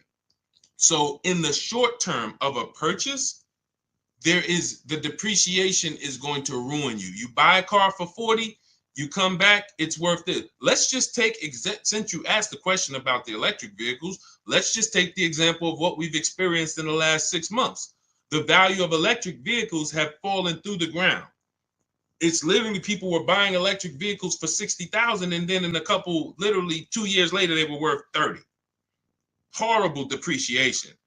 How could we have avoided this? Shopping for a below market lease. Shopping for a below market lease. Short term, I'm not going to worry about the depreciation because I'm going to shop my offers. I'm going to get the lowest price on the lease. We always get at least 5 offers. Our system teaches you how to do that. You need to get at least 5 offers, whether you do it my way or your way. If you want to call around, talk to enough dealerships, you could ask for the sales manager and try to cut through the BS and get 5 offers. You're going to see how different they are. You're going to see how different the offers are. And once you see how different the offers are, it's going to prove to you, this is why I need to be shopping multiple offers. So once you do that, you get your 5 offers and you'll see that's my lease deal. That's going to be my below market lease. If I'm purchasing though, I'm planning on keeping this vehicle for the long run, long haul, 8 or more years. And I'm not worried about depreciation. Who has a vehicle they've had for at least 8 years? Type me. Matter of fact, how many years have you had it? Let us know. Let us know. Let's get engaged, chat. Get engaged. C. Parker, hello. Hey, great car buying advice. Guess what? You can teach your info to older students in schools. Listen, I love to. Who has a car? Let us know how many years you've had the car outside. If you've had a car longer than 8 years, type the number of years that you've had that car. We're seeing people keep cars less and less. So, I mean, I don't even know if there's many people on here who've kept a car longer than 8 years. All right, I see one user 608987. I can't see my Instagram people. I'm sorry. Tomorrow I'm gonna have my device set up where I can see my Instagram. We bring your questions on, but okay, Paulie, I have a 2013 ES. Okay, this is the stuff where you don't have to worry about the depreciation. The longer you keep a car, the less you're concerned with the depreciation of it because you've gotten your money out of it. But when I was in the dealership, I can't tell you how many times, and some of you're guilty of this. I'm trying to get you out of this right now. I would be in the dealership, somebody walks by and they're like, hey, is that the brand new one? They're looking at something that's on the showroom. I'm like, yeah, that's the 2020, whatever. They're like, okay, soon as I got 3 more payments on this one. Soon as I make my last payment, I'll come see you for that one. That is 2 things wrong there. First of all, they thought they had to keep the car. They thought they had to pay the car off in order to get another car. If you thought that, you don't have to. They thought, oh, I got to have the title. You don't have to. So if you didn't know that, type of question mark. If you were taught, I thought I had to have the title, Deshone, before I could replace the vehicle, type of question mark. If that's what you were taught, it doesn't. So that's the first thing wrong. The second thing, and the bigger thing, is you just paid an entire vehicle off, which is like a marathon. We call it. It's like a marathon. Hey, I'm gonna take a 5 or 6 year loan on this car, and then I'm gonna make these payments, and then I'm gonna pay it off, and I get my title. And then when I this is where you should be looking and saying, hey, now it's time to get my money's worth out of this car. Now it's time to make sure that I got a car outside. That thing is paid off. Hold on. I'm still trying to get on Instagram. That thing is paid off. And I'm gonna keep that thing in the driveway 3, 4, 5, 6 years. Maybe I'll pass it down to my kids or have it be a this or that. This is that time. But what's happening? We go and replace the vehicle. and we start a whole nother marathon. We start an entirely different marathon. That's what we're doing when we buy these cars that we are not keeping. We're not keeping them long enough to even pay them off, which means you always are going to have negative equity unless you're just making big down payments. So you're not even keeping them long enough to pay them off. Second, some of you are pay them off and then you go and you replace it again and get a whole nother vehicle. And then the third of you is, buying and doing it right, which is I'm paying my car off and I'm keeping this thing until the wheels fall off, or at least until I know I got my money out of this 8, 10, 12 years. So if you're not there, Deshone, I'm nowhere near interested in keeping a car that long. You should be shopping for a below market lease. And that's what should have been being taught to you from the day you learned about cars. But because they taught you wrong, and because there's people out here with big platforms and influence that tell you never lease cars, now you're hearing conflicting messages, especially because these people claim to be offering good financial advice. So it's like, wow, I can't go against them. Meanwhile, if they don't know what they're speaking about concerning cars. Investing in stocks, God bless them, may do a great job. Car advice, they're costing you thousands and thousands of dollars. So the question is, how many years do I keep my next car? If the answer is less than 8, I'm shopping for a below market lease. Not a regular lease, not a lease I see on commercials. Come in and lease this vehicle for $429 a month, and nobody who's listening to us is paying those prices. I'm shopping for a below market lease, getting multiple offers, and that's what I'm going to do. If I'm keeping it more than 8, then I'll shop for a purchase, new car, used car, below market purchase. Okay? Simple rule. And that's step 1 of our process. We call it the most important question. If you buy a car but you should have leased, you lost money. You lost thousands of dollars, probably 10 grand. 7 to 10 grand. The more expensive of the vehicle, the more you lost. If you bought a big BMW and you bought it, but you should have leased it, you probably lost 15, 20 grand. Just in your structure. Your structure is incorrect. So let's go. Great question. All right, go ahead. I see we got a lot more coming in though. Let's see. Let me try to zip through these. By the way, all of you who are like Deshone, I need everything you teach in one spot. That's my new digital book. It's called Cars from Home: 7 Steps to Saving Time, Money, and Avoiding Dealership. It's 5-star rated. You can Google it. It's everything we teach in one place, step by step. You can get we have a welcome offer, 75% off. It's normally $97. But if you get to my TikTok bio, Instagram bio, the Facebook comments, and the YouTube comments, click that link. That'll activate your 75% off only for 30 minutes. And you can get your book for $24. It'll be in your inbox in 3 to 5 minutes. All right. And you'll have the blueprint. For those of you who want to work with us and shop directly and get coaching and be in our community, we do coaching calls twice a month. And instead of reading, you want videos, you can click that button that says Shop with Deshone. See if you qualify for that. And either way, that's our way of making sure that you have no excuse on not having access to affordable information to make sure you pay less than everyone else for cars. If the lease has 5K less miles than the terms, will they credit me the difference? No, but you want to do an equity assessment. This is step 2. We just went over step 1, leasing versus buying, most important question. Step 2 is equity assessment. We need to see, can we sell this lease, break even, or make money? What you want to do is call the bank. Do not go to a dealership for this. Call the bank and ask them, what is my payoff? Once they tell you your payoff, you want to write this down.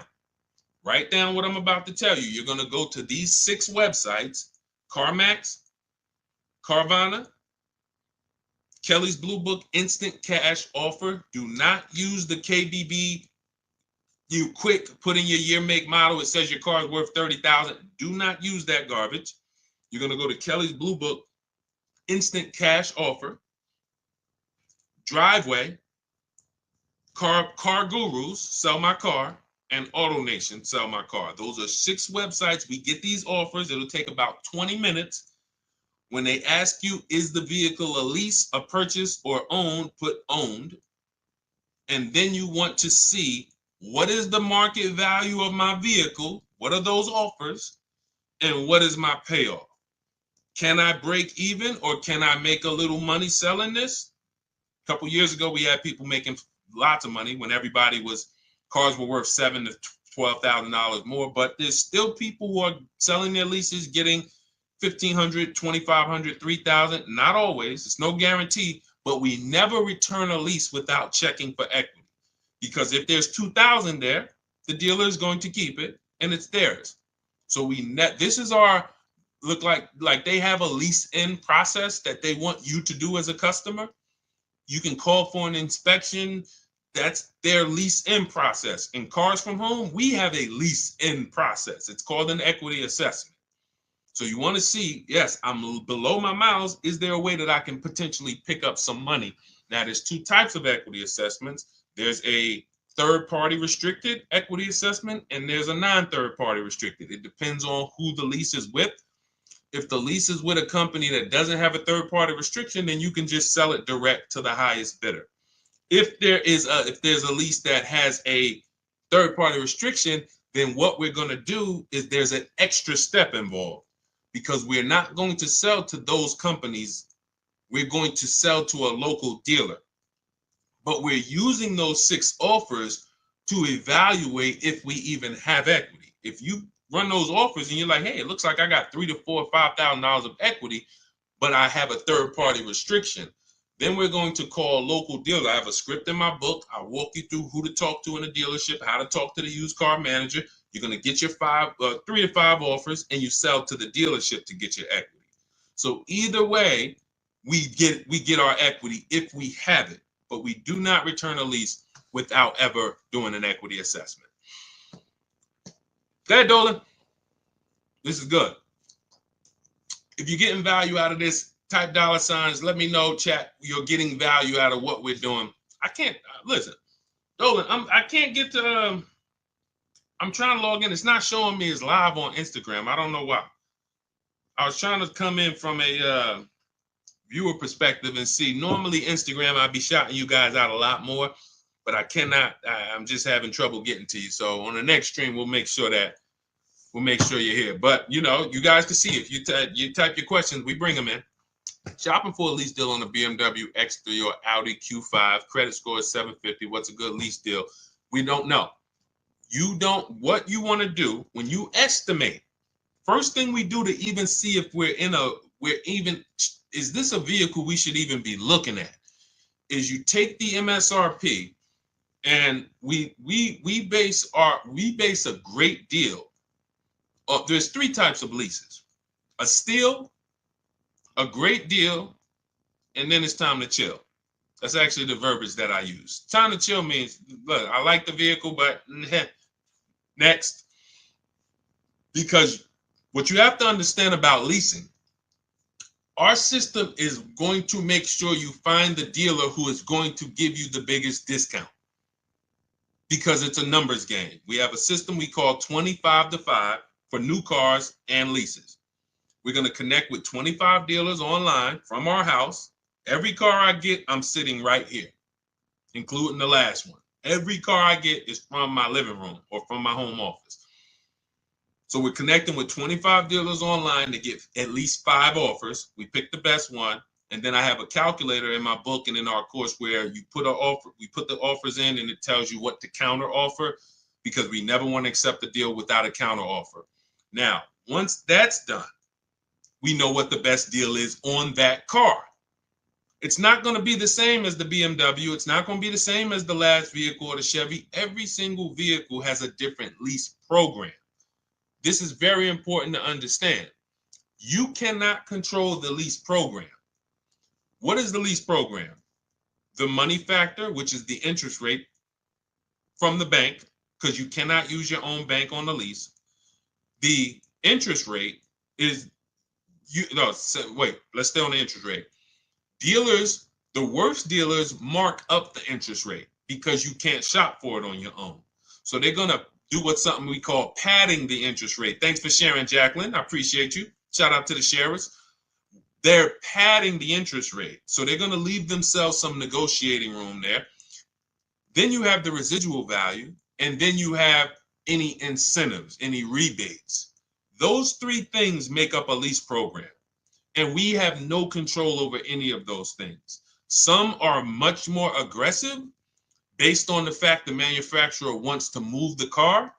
They'll put some big rebates on it. They'll put some different incentives on it. The interest rate is going to be low. And some manufacturers have certain cars where they're not going to do that. They might say, okay, for the Range Rover Autobiography, we are not going to do any incentives at all, whatever. That's the lease program. Again, nothing to do with the dealer who's going to be discounting the vehicle. Our system is to find the dealer who's going to say, all right, this is my offer. And you look and they're like, taking off a big amount of money compared to the other offers. That's why my two favorite words are multiple offers. That's how we guarantee we never have buyer's remorse. And that's how we guarantee we paid the lowest amount. So once you now see that there's no way I can control the lease program, now we understand that when let's go back to the three types of lease deals. A steal is a 1% lease. A 1% lease is, you look at a $40,000 vehicle, when you get your offers, it's $400 a month or less, no money down. The payment that we get is 1% of the total MSRP or less. I just got one on my Infinity truck, $54,000. It was $499 with $1,200 out of pocket. Probably would have been, with first payment out of pocket. We always shop with first payment. We have templates for this, so you don't even have to worry about putting this together unless you want to do it on your own. Do it your way. That's fine. You can try to remember this. But in my book, and when we're shopping together, we have templates. You copy and paste this stuff, so you don't have to remember this. But the 1% lease is 1% of MSRP. I would say my lease on that Infinity truck would have been, it's $499. It probably would have been about $512, $515 maybe, and it's a $54,000 truck. So it's less than 1% of the MSRP. That's what we call a steal. But you need a great lease program to get a steal. It's not just the fact the dealer took off $8,000. He would have took off $8,000 just by us, using our shopping system. But if he had a bad lease program, then it wouldn't have been $499. It would have been $690. Lease program is bad. So we don't know what these are going to be until we shop for them. Now, we do have the 1.5% rule. It's very important because many people, when I first started talking about leasing, I knew people were going to go out there, not learn about how to get great leases. They were just going to go into dealerships and say, hey, I want to lease. I saw this guy on, Instagram or TikTok. He told me I shouldn't be buying cars anymore. Man, show me what a lease looks like. And you're going to get an overpriced lease because you don't know how to shop for them. So now, person shows you a lease, you're like, okay, well, look, that sounds better than, if I was to buy it. I'll take it. So then we created the 1.5% rule. So you would know if your payment with no money out of pocket is more than 1.5% of the MSRP, you've now overpaid for the lease. It doesn't make sense to lease the vehicle. And that does not mean you go into a dealership, hey, get me under 1.5, because then you're going to lose. You're going to lose. See, I want to use a real case of how I remember Zafrina. Zafrina was shopping for a, where's her deal? Here it is. Zafrina was shopping for a Jeep Grand Cherokee 2024. And she's in our program, and she asked me, she said, Deshone, I'm shopping for the gas vehicle. Best offer I got was like 1.19. I'm like, it's a great offer. But she was coming out of a Jeep that she had already had, and it was under 1%.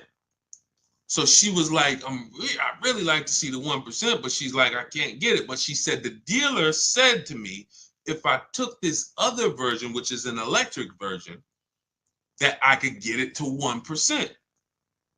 And then I said, well, if you're going to change vehicle, you now need to run the process for that vehicle to see what the best offer is.